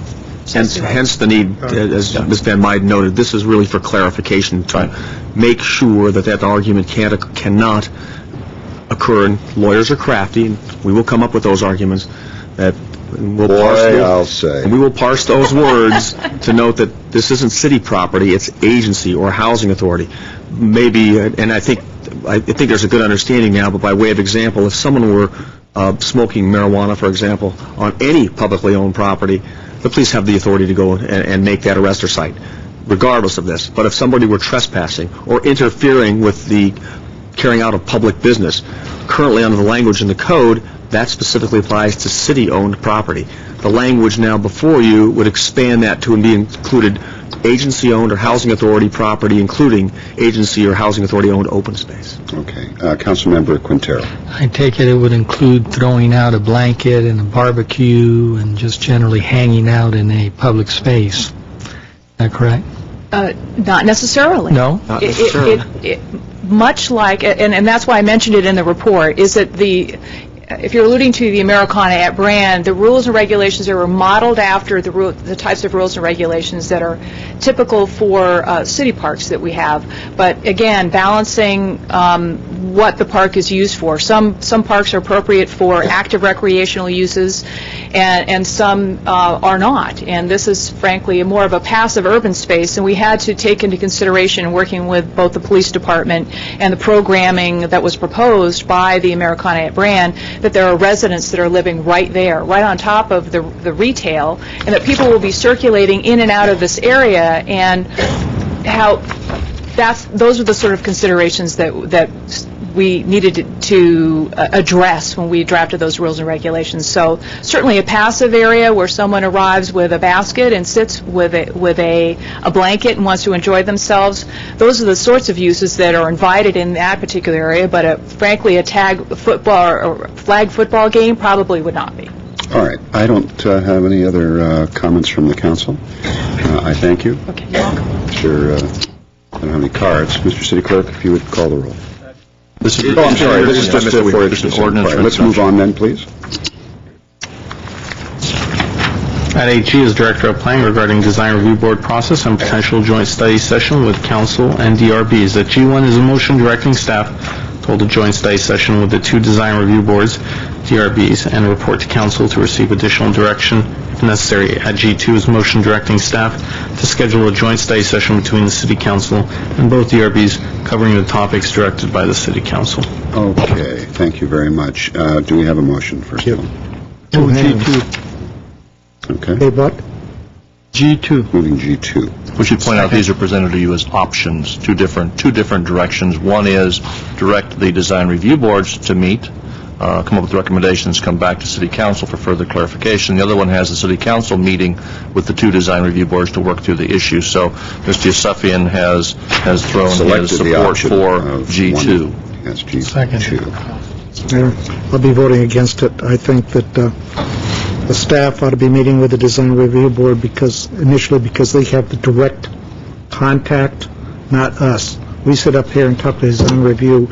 We're not going to be as proficient in explaining the nuances between the direction we've given to staff and the DRBs. And then give a report, and if it looks like you then need a meeting of the council with Design Review, we can do that later. I think we have delegated and given staff responsibilities, and I think that we ought to start with the staff, so I will be voting against AG2. All right. Mr. Quintero. Well, I think it's a good idea. We've spent countless hours. The staff, I believe, has spent hundreds of hours trying to hammer out these sort of rules and regs that we're operating on in the coming years. So I think we do need to meet directly with the design review members so they get a good idea of what it is that this city council is interested in and so forth. So I'm looking forward to the meeting. Okay. Mr. Yusufian. And Mr. Mayor, my understanding is that staff also will be at the meeting. So all three parties will be there, but all three parties will understand and ask their questions and get their questions answered. So everyone, at that point, everybody will be on the same page. That's why I think all the stakeholders are in one place. Mr. Mayor, yes, the answer is that we would be there in either option. Thank you. Hey, Mr. Najarian. I have some concerns as to what topics we're going to actually discuss with them. I am wholly firm in my belief that the DRBs need to have a certain independence to them. If we're going to be discussing procedural issues with them and explain to them how we've changed the process, how it's going to go to staff first, staff is going to play a more important role, we've asked staff to give a report as opposed to previously when they had no report or recommendation, I'm okay. But are we going to sit there and say, this is compatible, this is not compatible, this is massive, this is not massive, this is coherent with the neighborhood, this is not coherent? So in terms of subjective issues, I have a problem. I don't feel comfortable impressing my opinions on them. For purely objective issues, procedural, I'm great. I'm ready to do that. But I don't think, especially since there's an appeal process, we are ultimately the final appellate body, determinative body for us to go. I mean, we already handpick our members to the DRB. Each of us has the opportunity to be as explicit in our direction to them as we wish. As far as my appointees go, I've said, just do the right thing, keep in mind these issues of compatibility. But I certainly am not, I haven't gone that far as to saying, well, see, this house, this is incompatible with this house. And I'm not sure if that's what my colleagues are envisioning, that type of in-depth direction to the DRB. I think we're running into some problems if we do that, because we're setting a record, we're setting precedent, and they're going to turn around and say, you told us no second story, and we've got a neighborhood of single stories, and now there's a second story. You told us that's incompatible, and the appellant is going to come to us and say, yep, there you are, you said. Well, I can answer your question, at least from my standpoint. No, that is not what I'm interested in doing, for not just the reasons you mentioned, Mr. Najarian, but for others as well. It is, I think it can be a confusing lot of noise to a group of people when they hear one council member saying one thing, one council member saying another, and they have to, in their heads, determine where the consensus lies. I am going to support this, but at that given meeting, I'm going to be very, very careful about where this goes.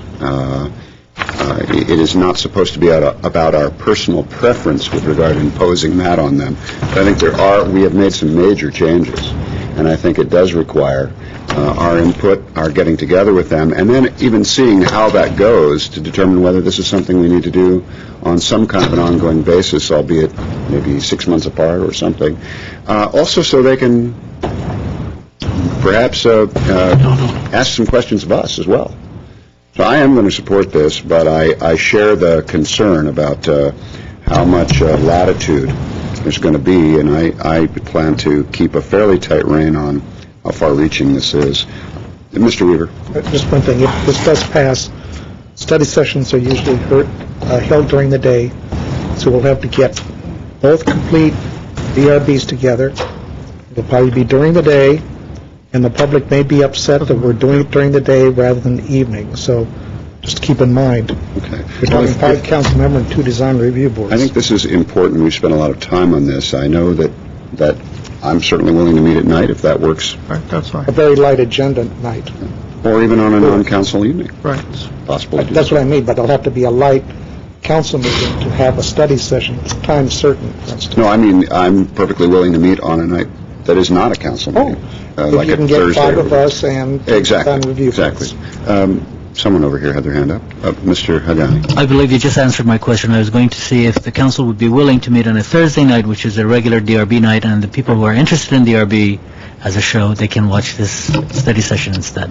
Thanks about Thursday. Right, we'll work it out. Mr. Mayor, just to deal with your concerns, may I make a recommendation that the staff prepare an agenda that you will oversee?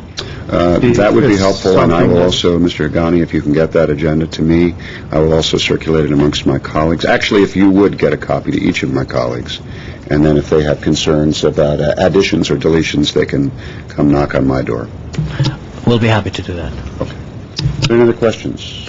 Okay, we have a motion and a second at, where did it go? G2. G2. Yeah, 8G2. Mr. City Clerk. Council members Najarian? Yes. Quintero? Yes. Weaver? No. Yusefian? Aye. Mayor Draymond? Yes. Okay, next item. At 8H is Director of Community Development and Housing, Director of Planning, Director of Public Works regarding enhanced neighborhood recognition by installing neighborhood identification signs. At H1 is a resolution appropriating $12,000 for sign fabrication. At H2 is a motion establishing a neighborhood identification program and directing staff to proceed with the implementation. Okay, thank you. In lieu of a PowerPoint.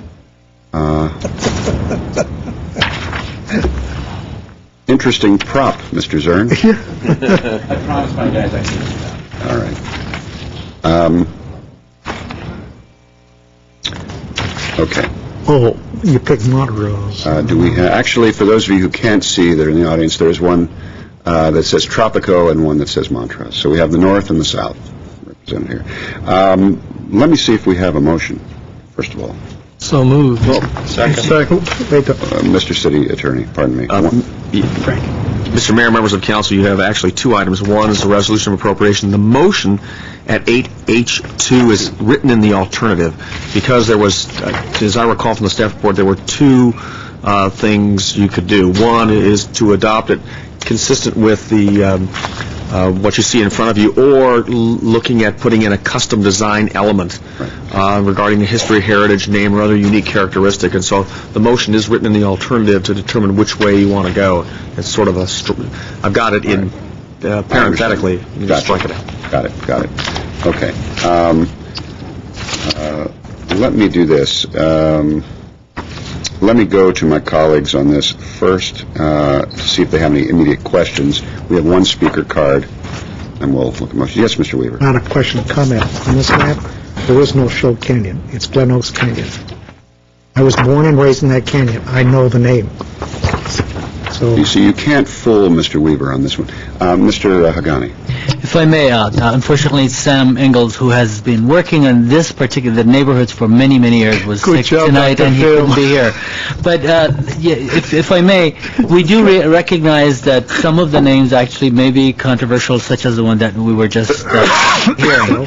However, if you were to go with the motion that is presented in the staff report, all we would need to do is put in these signs, and within the next 2 years, as we do the general plan update, I am sure we will be hearing on a number of these neighborhoods the alternative names, and at the end of that process we could always bring alternative names to the City Council, and you could change in individual neighborhood names if you wish at that time. Let me just ask the City Attorney, so it's 8H2 is for the individual graphics, is that correct? It actually is for all of them.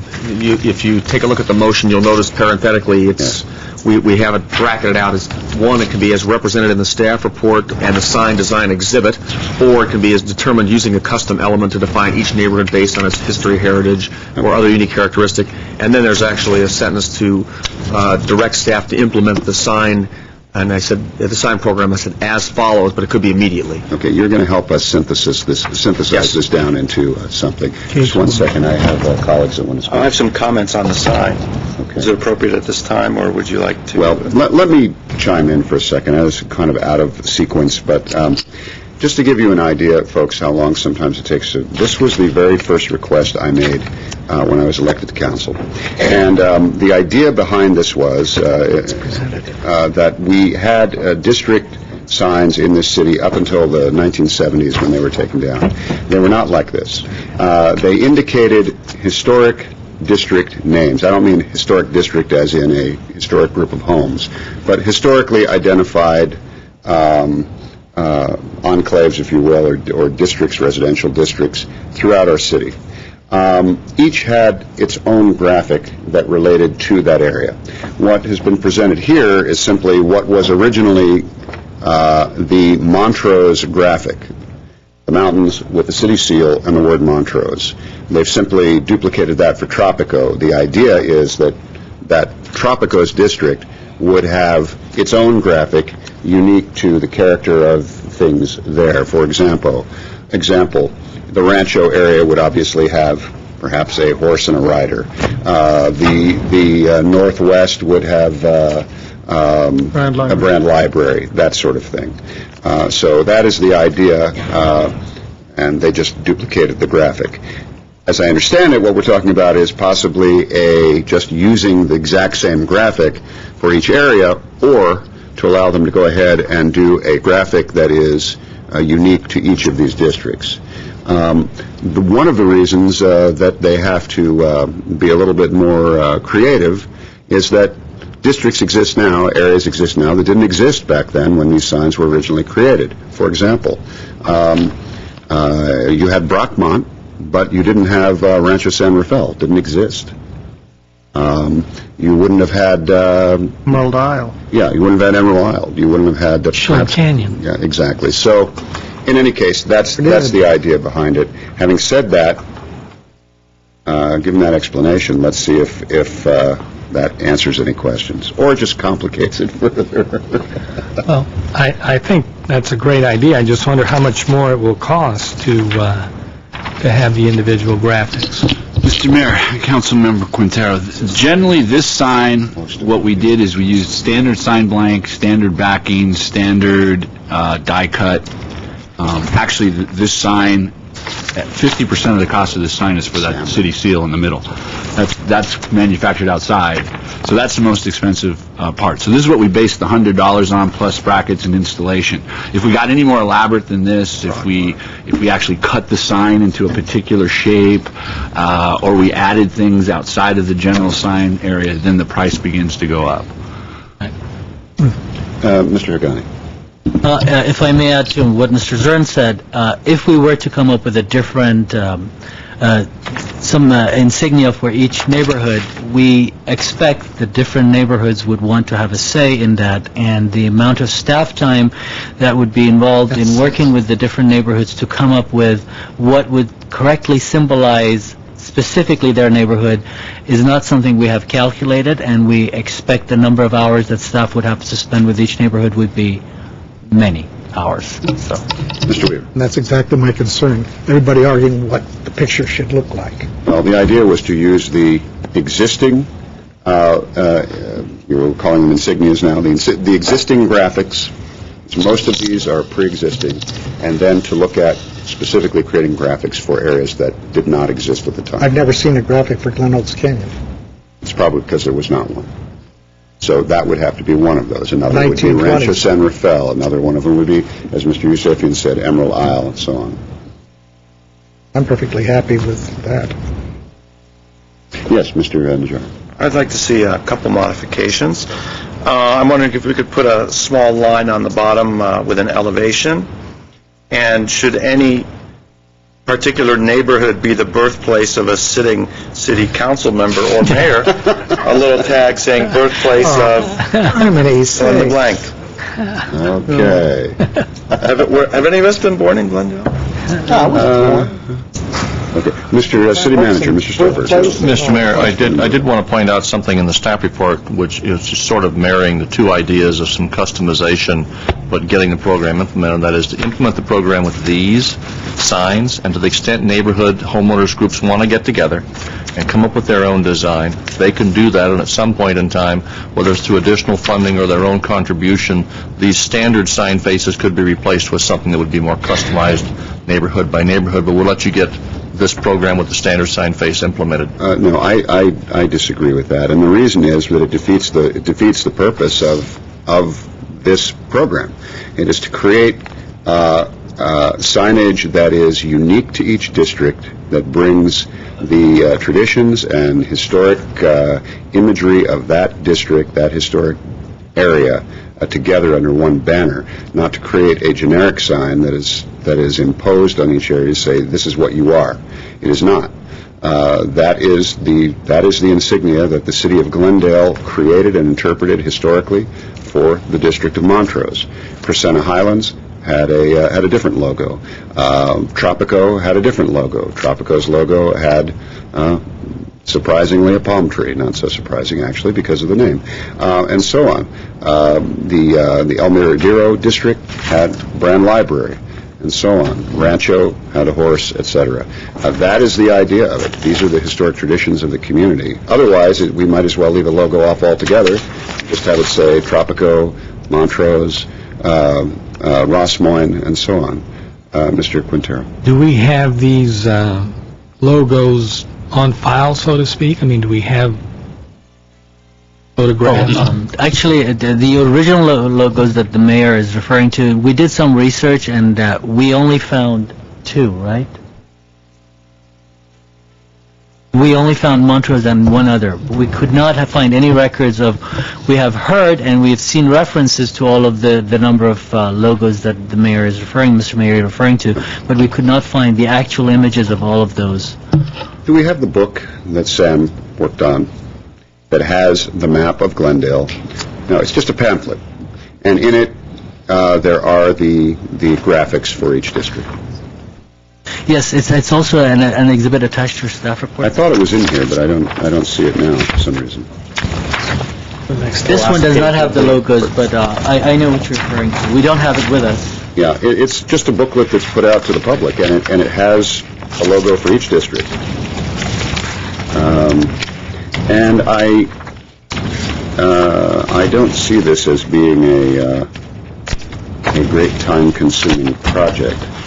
There are homeowners groups in nearly every one of these areas that are somewhat active.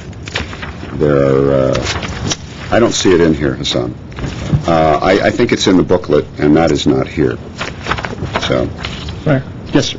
May I recommend to move agenda item forward, to postpone this item, allow the staff to go back, maybe find that. I don't mind voting for different logos, but I like to see what they look like.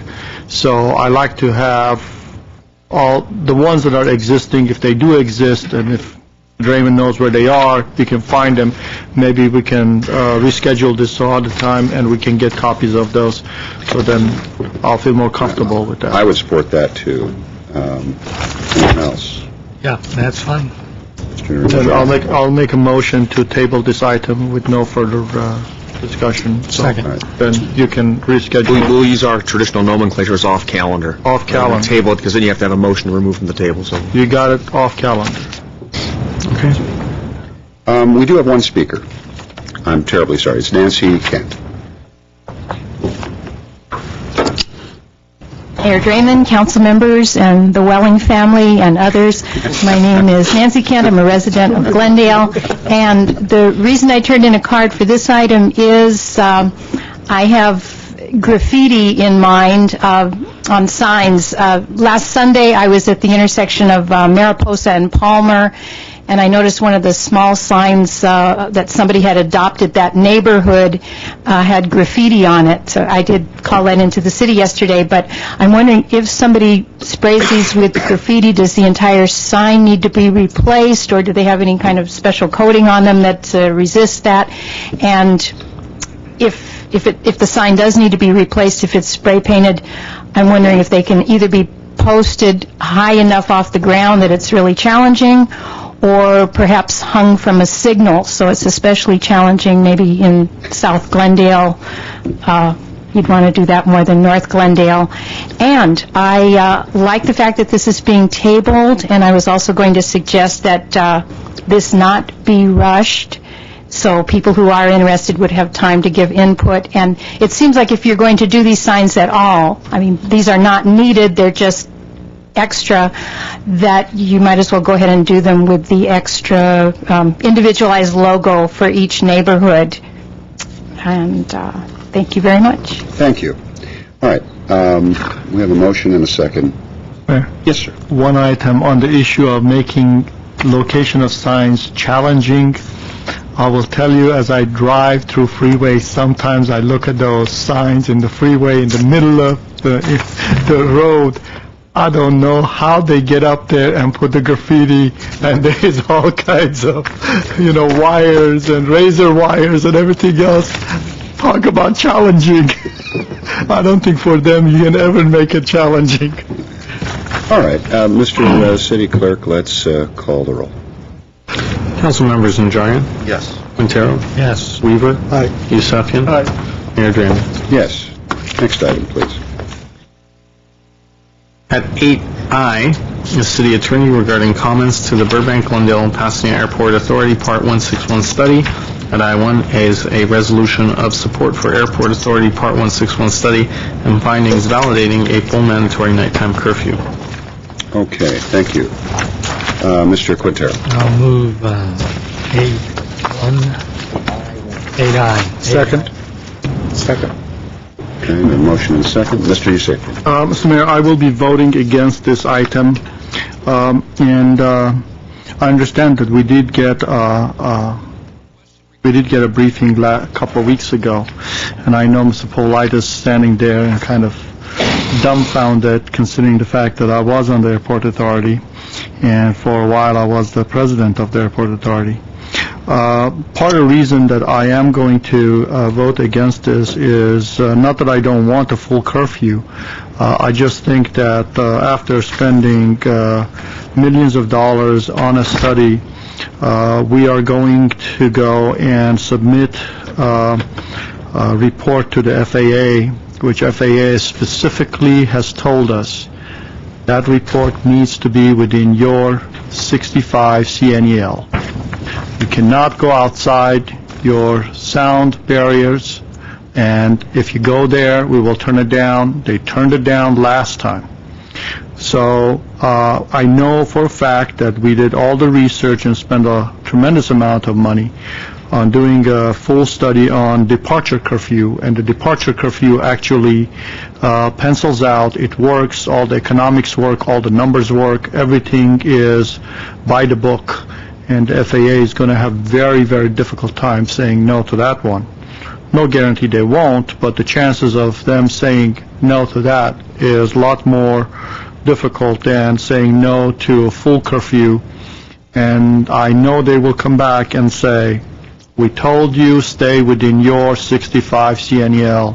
Which part of stay within your 65 CNEL you didn't get? I think using the notion that just because FAA allows you to go outside your 65 CNEL, to go out there and do some noise mitigation, is a faulty premise to go out there and ask for a variance. That ordinance, that rule, the way it was designed is when you have a building, part of the building is in that line of the noise contour and some of it is outside, it allows the whole building to be soundproofed. So it's not designed for you to go out there and grab another 50, 100, 200 buildings outside your sound noise area and say, well, but because you allow this, therefore you should allow me to calculate that. I think that is very faulty premise. I hate to see us, after so many years of trying to find a legitimate way of getting in there and getting a curfew, to get thrown out and say, sorry, you lose, and go out there and spend another 4 years in studying this stuff and become another source of frustration to all the people who live around the airport. That's why I thought that the departure curfew would have been a better thing to do. We don't have to worry about all of our neighbors criticizing us for transferring noise from our airport to the others. It's already several people in Van Nuys were on KFWB complaining that, gee, how dare for Burbank to transfer their noise to ours. We're human beings too. And it puts our legislature in a very odd position, because some of them, in order to support us, they will have to basically put that load on somebody else. So that's why, if this was a departure curfew, I would full-heartedly support this. But a full curfew, knowing what I know and spending the amount of time I did at the airport, I can't. Okay. Am I turning to you in your capacity as our city manager, or our interim airport authority? Yes, it would be your interim airport commissioner. Okay. And in that capacity, just wanted to point out a couple of things. One, this process isn't increasing the 65 CNEL area, but it is looking at what are real costs if indeed we were to continue the sound mitigation program. And the FAA standards do allow you to reach out to complete neighborhoods, even though they may lie outside the 65 CNEL area, but are contiguous, to insulate those homes, provide mitigation measures for noise in order to complete a neighborhood. As a result, it has seemed to the consultants and to the commission that to include those costs in a cost-benefit analysis is very appropriate. Now, at the end of the day, the FAA may say, well, in spite of all of that, we choose some other option. But at least with respect to approaching this issue of costs versus benefits in a rational way, that's a very justifiable way to determine what your costs are, because indeed they are the areas that the airport would insulate. Number two is all three of the options were evaluated, not just the mandatory nighttime curfew, but also a departure curfew, which actually, frankly, had better numbers at the end of the day. And indeed, as the consultants explained to you at the presentation and to us, the FAA can come back and take a position that they may not see the basis for supporting one, but may actually support one of the alternatives. But at this point, the commission views the best position to take, and let's remember, this is just input, but at some point in time, the commission is going to have to come to a conclusion as to what to send to the FAA and what to ask for. At this point in time, all the numbers seem to point to a justification for a full nighttime curfew, although the other two alternatives, total of 3, have been evaluated as well. Okay. Let me go to Mr. Weaver. As I recall, the time I was on the Airport Commission, we had wrestled with the Part 161 for a long time, and in terms of developing enough benefits to exceed the costs of doing the work. From what I understand, what was finally realized that Burbank will grow. As Burbank grows, there will be no more homes and businesses that will require insulation, so the benefits go up based on the population growth in the future. With that in mind, you now have a positive benefit cost ratio that makes sense. And someday, some city in the United States of America is going to get a curfew in. Maybe we'll be the first. But the residents of our communities have forever said get a curfew on. I know back in 97, 98, I sat with a former councilman, and I said to him, when are we going to have Stage 4 aircraft? And he says they're coming. Right now we're basically a Stage 3 aircraft. When Stage 4 comes, we probably won't have to worry about a curfew at all, except with the private aircraft that are noisier than some of our commercial jets. Okay. So it makes a lot of sense to give it a shot in Washington and see what happens.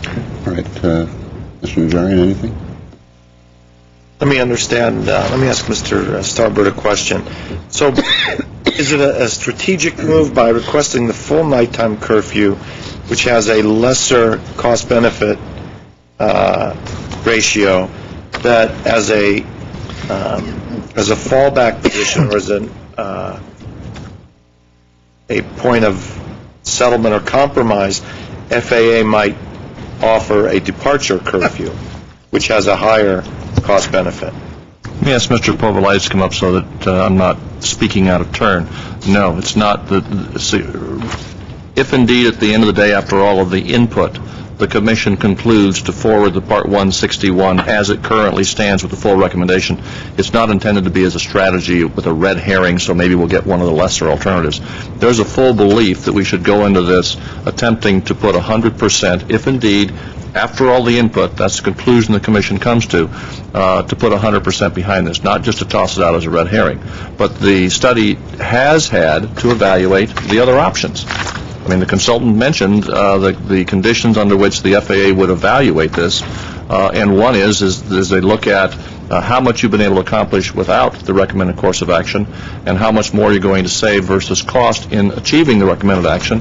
Then you also had to do the same thing for the other two options that they evaluated, one of which was a departure curfew, and the other was what, Carl? A noise-based curfew. A noise-based curfew.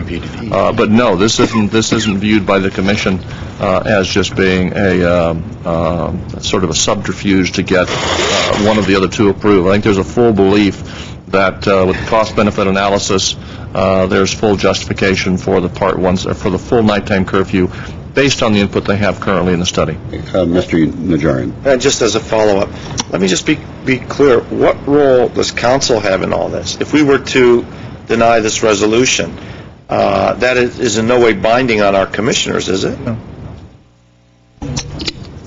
Mr.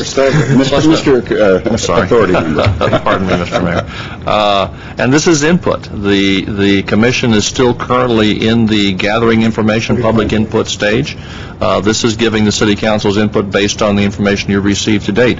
The commission might get something, conceivably, before the end of the comment period that will cause them to adjust or have to go back and put some additional information into the study.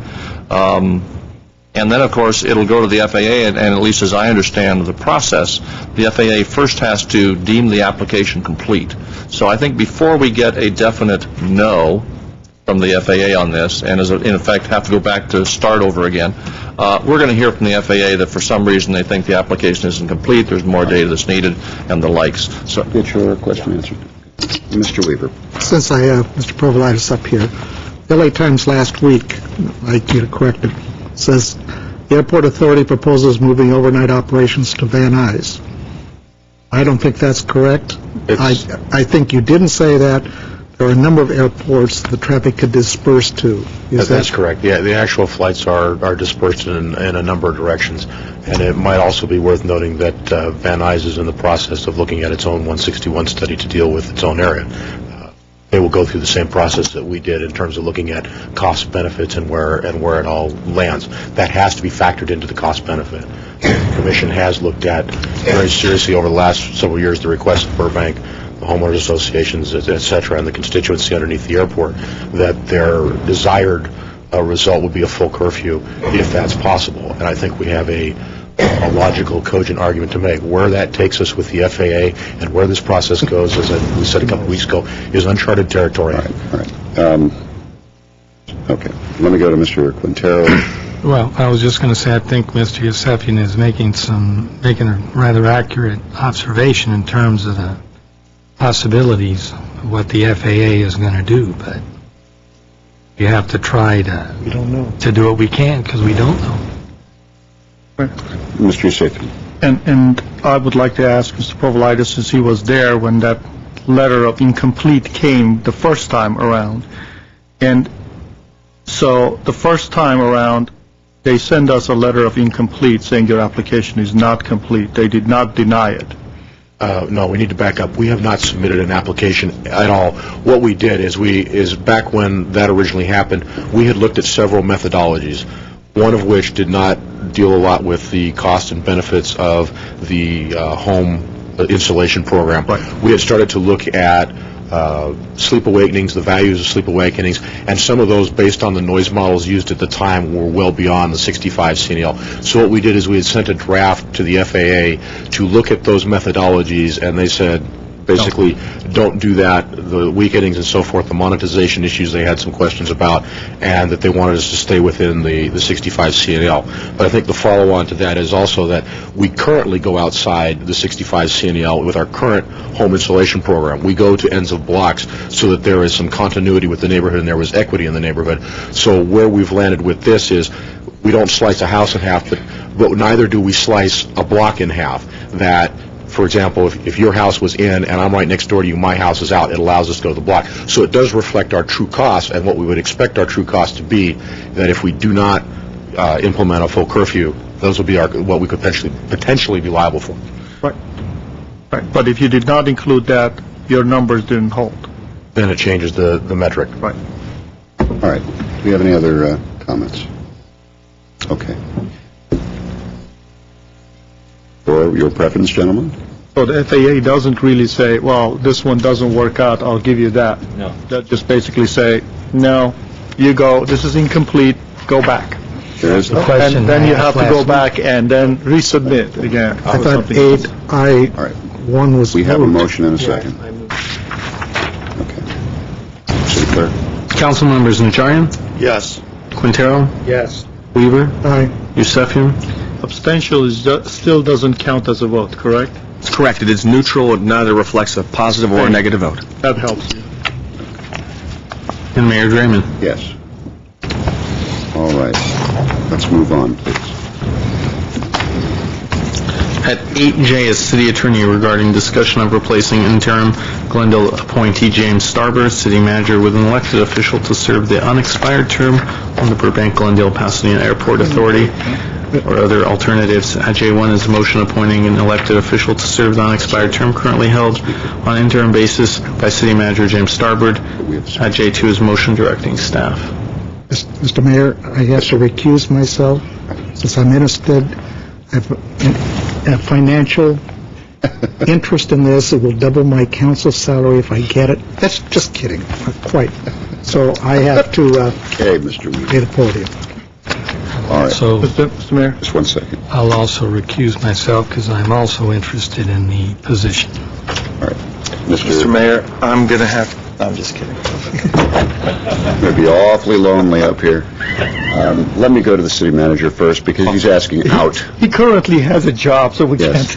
can't. Actually, for different reasons, but much along the same lines. I have a statement I need to read. Inasmuch as I'm a public official holding office covered under Government Code Section 87,200, the rules related to disqualifications under Title II CCR 18702.5 are applicable to me in my capacity as city manager. As such, there is an argument that as an interim appointee to the Bob Hope Airport Commission, your action this evening could result in my removal from that position and a resulting financial impact on me personally. For that reason, and out of an abundance of caution, I am declaring a conflict and will absent myself from discussion of this matter so as not to influence your actions in any way. With that, I'll take my adieu. All right. And I'm afraid, trepidation, but Mr. Yusefian, what Mayor, have I you just to want to say? say this is the first time in 10 years our city manager has to abstain and leave. I've never seen this before. So, Mayor, at this time, I would like to put the name of Frank Quintero in the nomination to replace Mr. Starbird, which I think he did a yeoman's job as an interim commissioner. Okay. That'll be at 8J1. Now, Mr. City Attorney, I have a speaker card. What would be the appropriate time? Appropriate time would be before you take action. All right, before we actually vote. That's correct. All right. And let me ask you, would I be taking, if there are other nominations, do we take these singularly up and down? If there are other nominations, again, there's two ways of handling it. One is to vote on those nominations in the order in which you've received them. Mr. Quintero was first, so you could vote on him first, or the majority could determine that each council member votes up or down on either one of them at the time that their name, the council member's name is called. All right, let me also ask then, just at this point, are there other nominations? All right. And just a reminder, we had previously closed this to only council members. That's correct. So that's why 8J1 is written the way it is, solely specifically related to elected officials. Just as a reminder, I was in the minority on that vote. Me too. Do not approve of that, but it is the way it is. All right. Then let me hear from Dr. Espiritu on 8J1. He has submitted a card. This is going to be very brief.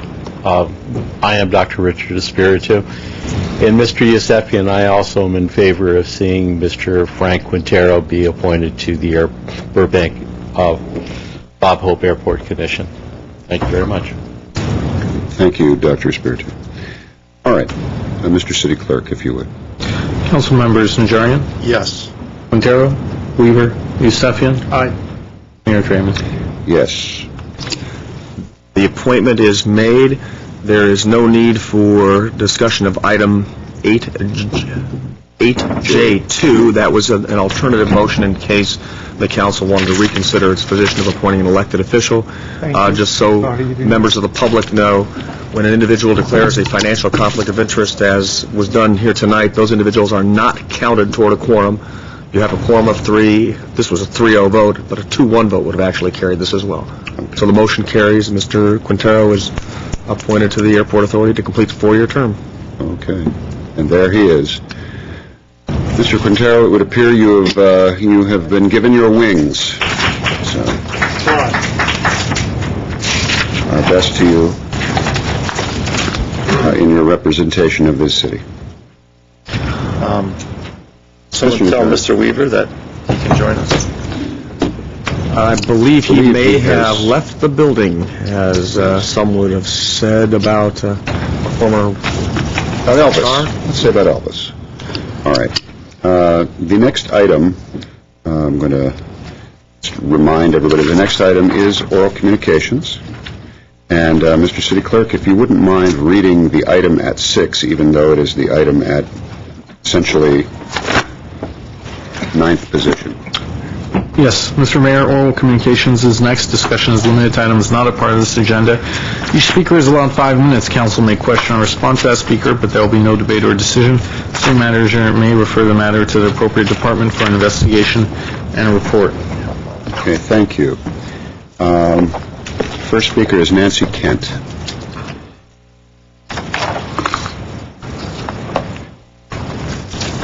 My name is Nancy Kent, resident of Glendale, and in honor of Earth Day, I would like to ask if anyone has an idea of when the issue of developing sustainable building guidelines, such as the LEED guidelines, is for Coming back. development projects and also for large remodels, is going to come back before the council. Thank you. Welcome. Can we get an answer on that? Mr. Mayor, members of the council, I know internally we have put together a committee because we've got several parties involved in this, not only the building and safety and the planning, we've got GWP who's got kind of a leg up on the rest of us having gone out this way, Public Works, we've got staff members that are going to seminars. We need to get together internally, which I believe comes up early in May, for us to begin to put together a plan, which to bring back to you, which includes a lot of research. We'll get a target date, so we have an objective and get it on our tentative agendas. All right, thank you. And while we're at this pause, let me just also remind the public and my colleagues that with the exception of staff providing direction or answers to questions from the public as they just did, we're going to reserve our comments to the end of the oral communications period. So take your notes, please. Okay, the next speaker is Richard Espiritu, followed by Bruce Philpott.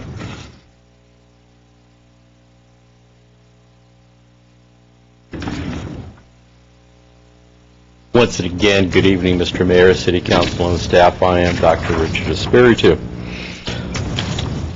I'm going to address an issue that I have been for the last month regarding public transportation.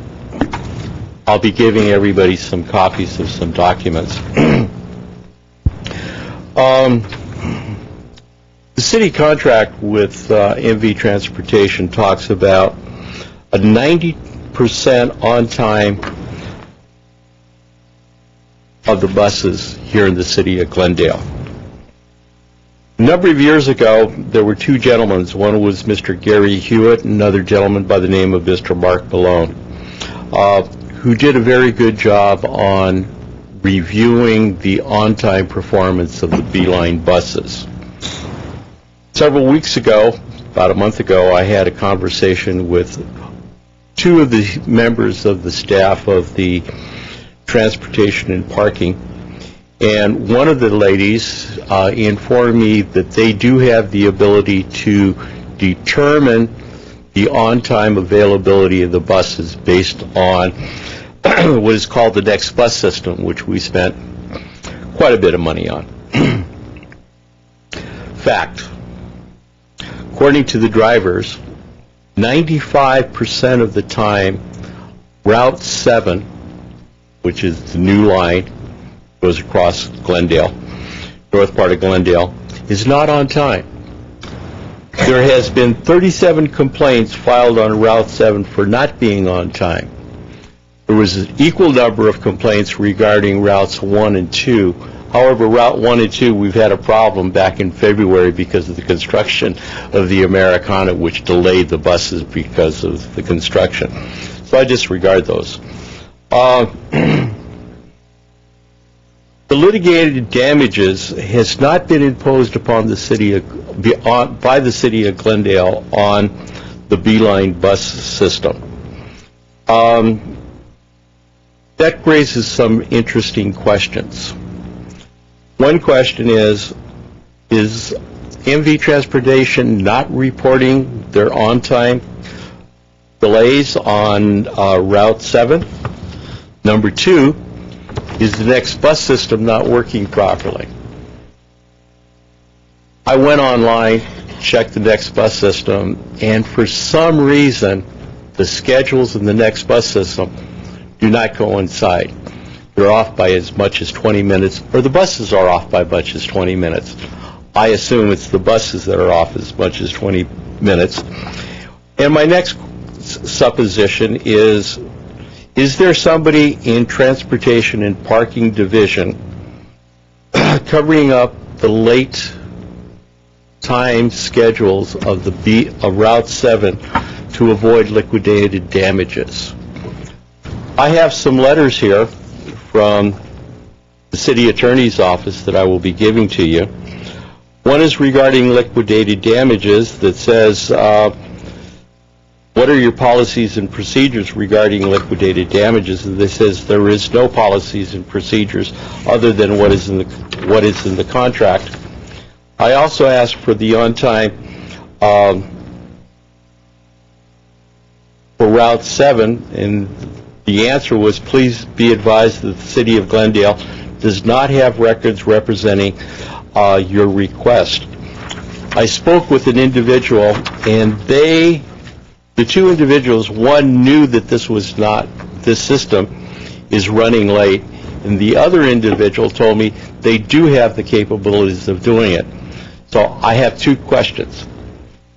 Either Mr. Howard's department is getting the wrong information, which I don't, and gave me the wrong information, and I don't think it's due to Mr. Howard's department, or somebody in transportation or in MV Transportation is not providing the accurate information on this. These are copies of the letters from Mr. Howard's office. I'll be giving to each one of the council members and to the city attorney, so he doesn't have to look them up. Thank you very much for your time and consideration. Thank you, Dr. Spiritu. Next speaker is Bruce Philpott, followed by Cynthia Lloyd-Jones. Haven't seen you in a while. How are you? Thank you. I'm okay, Mayor. Thank you. My voice is not as good as it used to be in the old days, but that's okay. Good evening, Mayor, and congratulations on your appointment, and council members, city staff, and the public. My name is Bruce Philpott. I have had an opportunity to review the fire department's PowerPoint presentation to the City Council during an afternoon special study session on March 25th of this year. My associate, Mrs. Lloyd-Jones, and I have prepared a response. It will take about 6 weeks to complete this set of presentations. And I want to apologize for not giving you copies of my presentation tonight, our presentation. I'm sorry, Mr. Philpott. City Clerk is still doing his duties from the last presentation. Well, information. It won't be part of your time. Don't worry about it.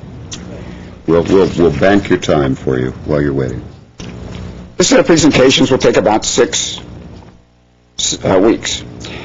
We will be offering additional information that will support our recommendation to cut emergency response times, save up to $15 million per year, and double our capability to respond to the next major earthquake or other natural or man-made disaster.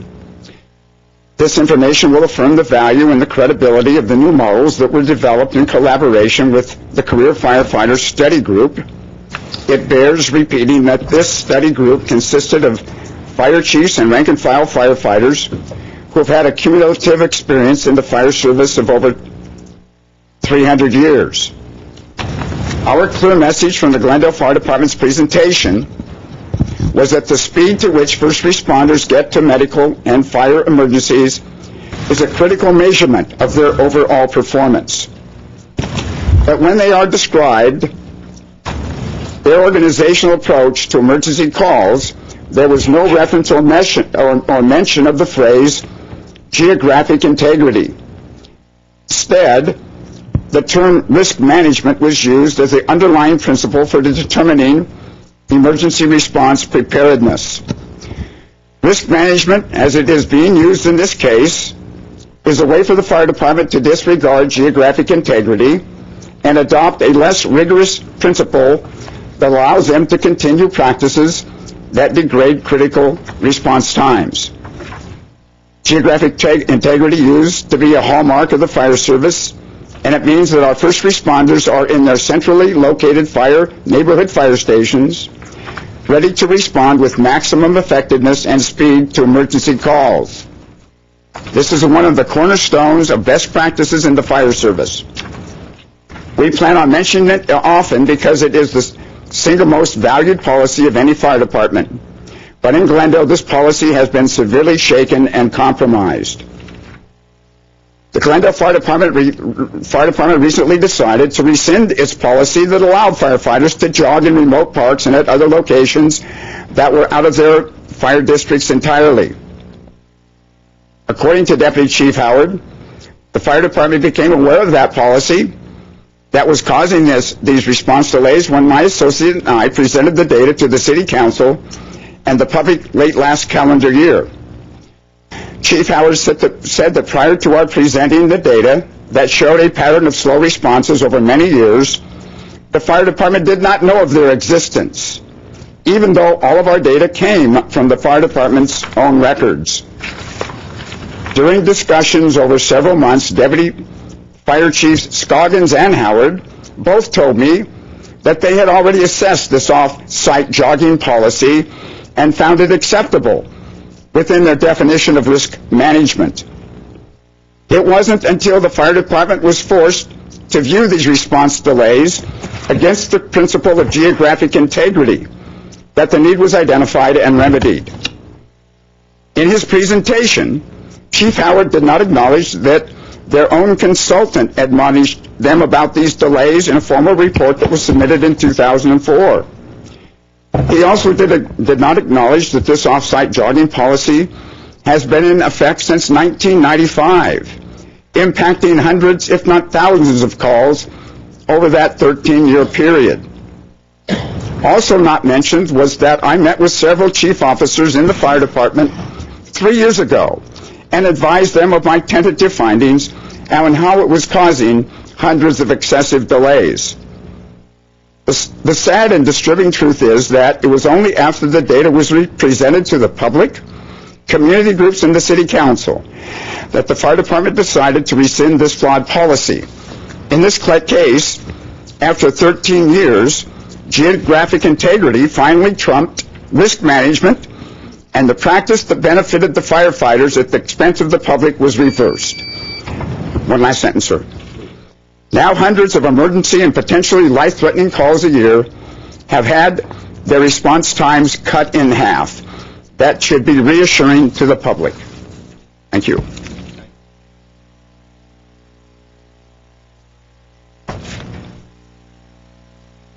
Mr. Mayor, congratulations, and council.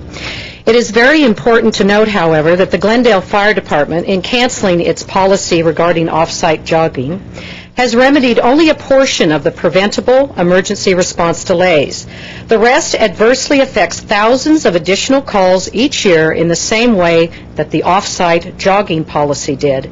This data was included in our original set of presentations, but the Glendale Fire Department, in its report to the City Council, did not acknowledge or address it.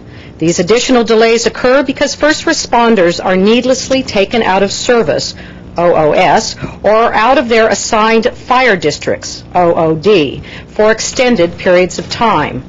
This is a major problem because these activities have become routine practices, just as the off-site jogging practice became routine for 13 years. These elective activities are preventable. By a slight policy change, the fire department can further restore the best practice of geographic integrity.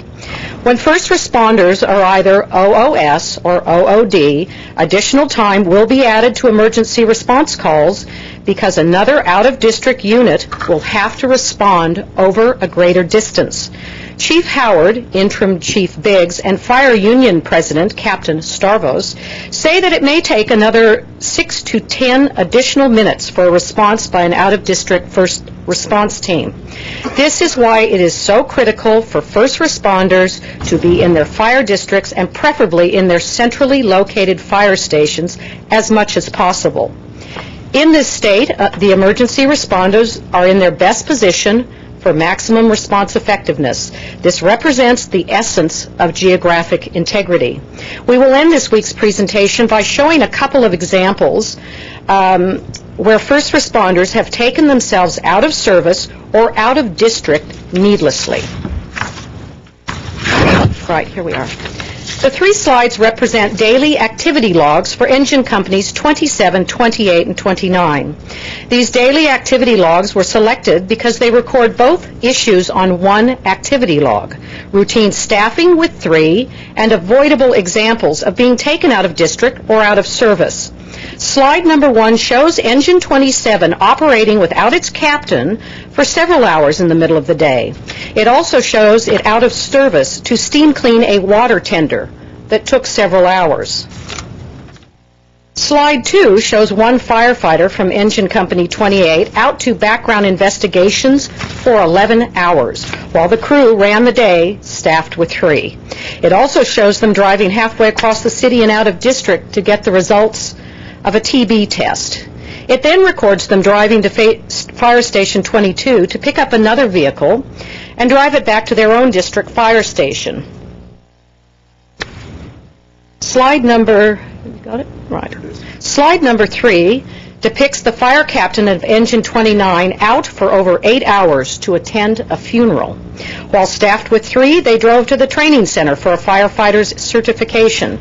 As you can note, staffing with 3 is common and routine and does not degrade from the quality of service. However, taking themselves out of service or being out of district for preventable reasons causes excessive delays. This can be corrected by some minor adjustments to the existing policy. We will be back next week to show ample illustrations of these preventable activities and how they can be remedied. Thank you, Mr. Mayor and Council. Thank you. Craig Sanders, followed by Herbert Milano.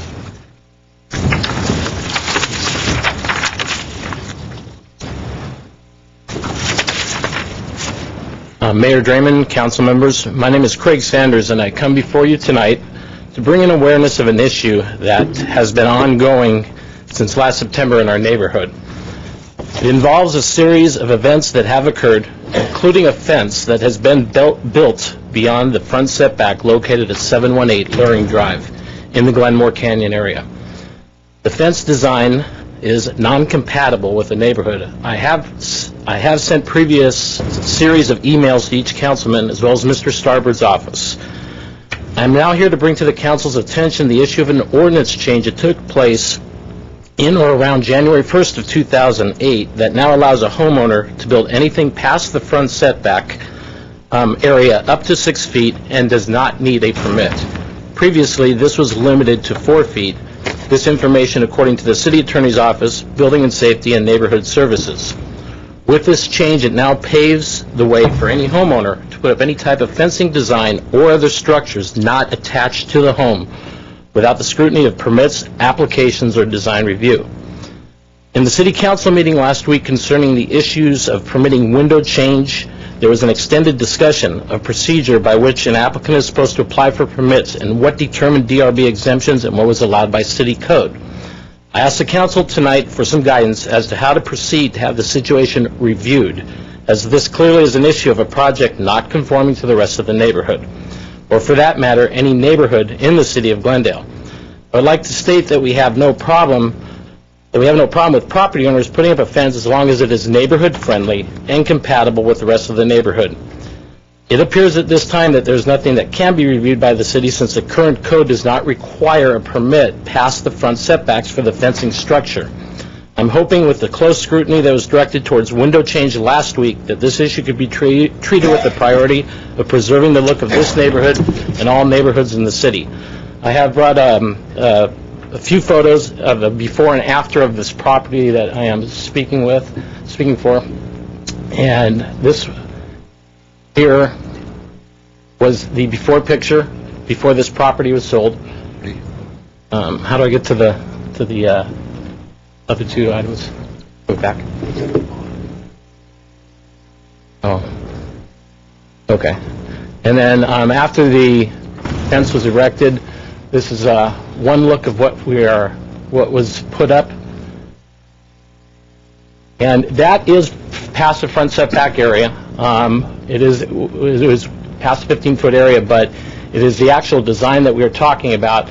And through all the information I've got up to this point, it seems that this is a issue that cannot be reviewed. And then if I could show one other picture. This is actually from across the street view of what we're actually looking at. Thank you for your time. Thank you, Mr. Sanders.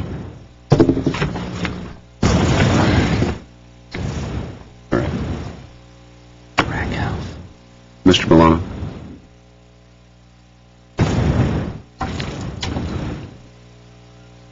Good evening, Mayor Draymond and members of the City Council and city staff.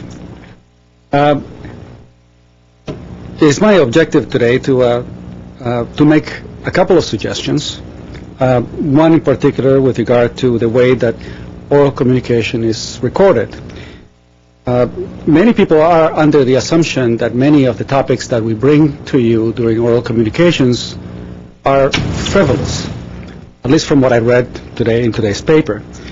And I think that it would be very, very helpful for the general public if we adopt a fairly simple process that would allow us to convey the information to the public, especially at this late hour. My suggestion is that we record on the minutes of the City Council the name of the presenter and a short one-line description of the topic the presenter brought before you. For example, it would say, Nancy Kent, lead initiatives, environmental issues, for example. That's to be enough for someone to be able to pinpoint it on the minutes and say, oh, this person has spoken about this issue several times in the past few months. It would allow us to then gauge when the issues originally come to you and when eventually you will take action on an item that is of importance to the general public. I suggested this before. It is not much to ask for that information to be included. And if a person has been abusing, for example, the time that you so graciously give to us, then it will also be there, that they're abusing the time of oral communication for frivolous purposes. And I guess it's my way of conveying to the public that there's nothing frivolous about many of the issues that we sometimes have to bring continually, so that it stays on the continual awareness of the public. So my issue today is campaign contribution limits. I know that months ago, the assignment was given to the city attorney to come to you with campaign contribution limits.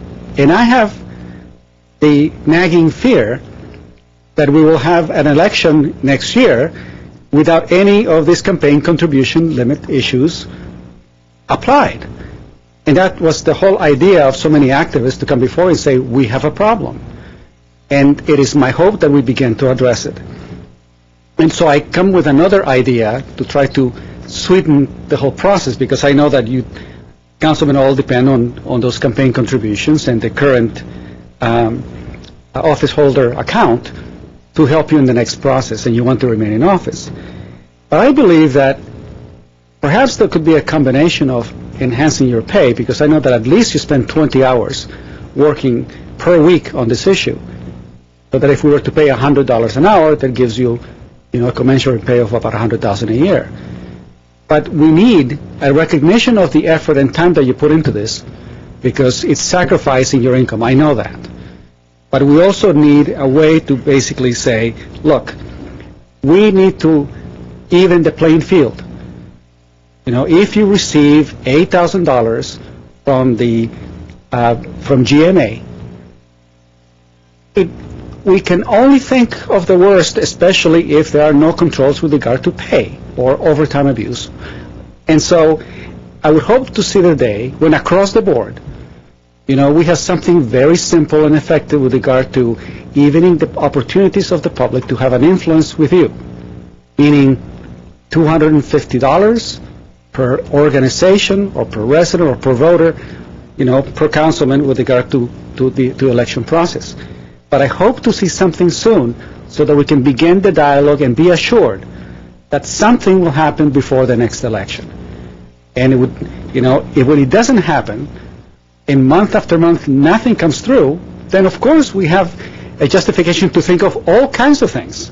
And there'd be maybe nothing wrong with the process or no behind the room shenanigans or anything like this. But we can't help but think about something like this when it takes months to come up with some type of norms or ethical practices when it comes to campaign reform. I think we need it soon, and I would love to see that sometime brought up within the next couple of months, I hope. Thank you very much. Thank you, Mr. Milano. That is the last speaker card. I'd like to go to my colleagues to comments. Mr. Najarian. Thank you, Mr. Mayor. Touching on Mr. Milano's comments, with regard to the level of detail reflected in the minutes, I believe that lies solely in the purview of the city clerk, independently elected official. I'm not sure we can direct him how to do his job in that particular component. Correct me if I'm wrong. Mr. Mayor, members of the council, we can certainly adopt an ordinance. However, I can tell you by policy, many, many years ago, we took what is called general minutes, and those were sometimes 10 to 15 pages a week. That was changed by policy to what are called action minutes, which just reflect the action taken by City Council, and the City Clerk has included the names of the speakers without editorializing or trying to determine what they spoke about and coming up with his or her own ideas.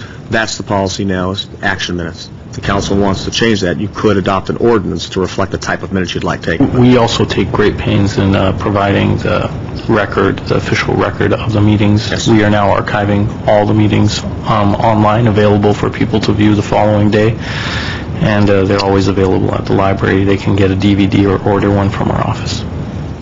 My second point is it's encouraging that Mr. Milano would like to give me a raise. However, I would not support such a notion unless he fills this room with people of a like mind, insisting that we discuss that issue, because I know that it is in these days of tight budgets, it's rather hard to swallow giving your elected officials a pay raise of the nature that Mr. Milano is suggesting. Thank you. Okay. Mr. Yusefian. Mr. Zern, I know you've been sitting kind of back there. There were some comments made by Mr. Spiritu about the next bus. I was there the first day when the next bus went into effect. I did the ribbon cutting, and we stood out there and waited for that. It's been a while. It's been almost 5-6 years, maybe even 7 years. Is the next bus system broken? Mr. Mayor, Councilmember Yusefian, we have for the last couple of months have been having some problems with it. It's related to some software and some global positioning system hardware that's part of the system. It's the reason we haven't made a payment to the contractor in that same period of time while we're awaiting their last opportunity to either fix it or we'll move on to another vendor. Okay. But we converted software, we upgraded software. We also, the carrier for the global positioning actually comes like on a cellular type of a system switched. The previous one no longer carried this, so we in turn picked up the new carrier, and it has not been compatible. So we're in the last chance mode with these folks, and if it doesn't work, we'll move on to a new system. So they're not the only ones? No. Okay, because when I was in Kansas City, their buses had NextBus on. They're a big firm, but not the only firm. They were on we'll time. Find somebody. They did well before we made the upgrades. Unfortunately, they were doing very well. We were very happy with what we had, but it is so not. Could you please let us know what's going on with that? Absolutely. And I would appreciate that. The other issue is the issue of the campaign contributions. Mr. City Attorney, I am at a dilemma. I have received almost $20,000 in campaign contributions. I've not deposited the checks. I don't know what to do. Mr. Mayor, member of council, perhaps before I reach that question, I might point out that the report on campaign contribution limits was ready and was set to be heard by this council. I forget if it was the last week of March or the first week of April, at the request of the League of Women Voters. They actually specifically requested that the matter be put over pending their forum, which was originally scheduled for April 17th, and so I had scheduled it to come in the week after that. They then pushed the forum till April 30th. It's now been continued to May. So the matter will be before you in May. With regard to your specific question, all I can tell you is I can't tell you what to do with your campaign contributions. That's something out of the purview of advice given by my office, but I can tell you there has been a court decision which indicates that any campaign contribution limits that are imposed at some time in the future cannot reach back into the past and impose an expenditure or limitation on how that money is spent. I don't know if that answers your question. Because I know PPS has some regulation that you have to report that within a certain period of time after you receive it. You're right now, because we have no local campaign contribution or reporting limits, you have to follow state law. And whether that's to report it or return it, that's strictly up to you. Thank you. Question answered. Mr. Howard, can I have those 20,000 transferred to my, to my account? If state law allows it under FPP regulations, that's up to Mr. Yusefian. In terms of, I don't understand the enhancement. One of the speakers talked about enhancing the pay of the city council. I don't know how that coincides with campaign contributions. Campaign contributions are used for running campaigns, and so it has nothing to do with our personal pay. At no time can we use those funds for personal purposes. One of the speakers raised an incredible issue, and even more interesting when he showed us the pictures. I know the staff is busy, but I'd like to put that on the agenda to see what we can do to try to alleviate that sort of punishment on a neighborhood. The before and after was just astounding. We've got a beautiful home, and now we've basically got bars and a fence. So I don't know what we can do about it, but I'd like to explore the issue at a certain point. All right, Mr. City Attorney. Mr. Mayor, I'm aware of, and this is perhaps cries out for a memorandum to you as to the status, but I'm aware that staff from code enforcement, and including a member of my staff, has been in contact with the owner of the Luring Drive property and is working with them to remove much of what you see there, although I don't know about the fence. I know they've been looking at the bars on the windows and the other similar security type of accoutrements. Have to check and see what the status of that is. All right. My comments are also related. Mr. Milano, you seem to be the popular man tonight. Everybody's talking about your issues.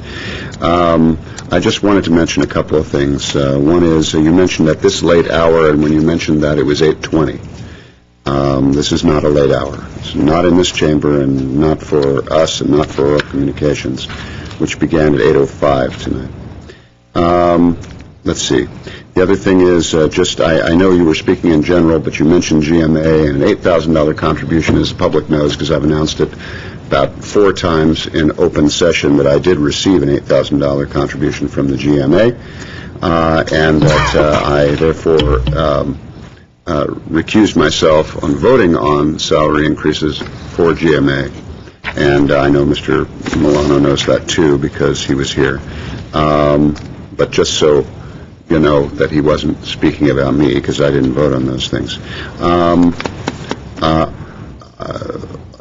I think the rest of my question was answered, Mr. Milano, which was when indeed is this coming back, and I think it is late May. Is that correct? So the last word I have, Mr. Mayor, is that I believe it's going to be coming back on, check my calendar very quickly. I believe it's coming back on the 27th of May. All right. I have no other comments. Scheduled for the 27th. Okay, Mr. Yusefian. One question and a comment about council salaries. Mr. City Attorney, correct me if I'm wrong. This council cannot just go ahead and increase their own salary. It will require to put this in front of the voters to vote on this. Am I accurate? Mr. Mayor, members of council, you are accurate. If the change were to be similar to what Mr. Milano suggested, you are entitled to vote yourself a cost of living increase, but that cannot take effect until after the next election. So in terms of paying a salary more than allowed by the government code for general law cities of similar size, that would have to go on the ballot, yes. Thank you. And in order to do that, what it will take? Put it on the ballot? It would either be the city council, a majority of the city council voting to place it on the ballot at the next election or calling a special election, or an initiative measure if the members of the public want to circulate. What is the deadline on putting something on the next election? Minimum of 88 days prior to the election. Minimum. Okay. Any other comments or questions? Do we have a motion to adjourn? So moved. Second. We're adjourned. Thank you.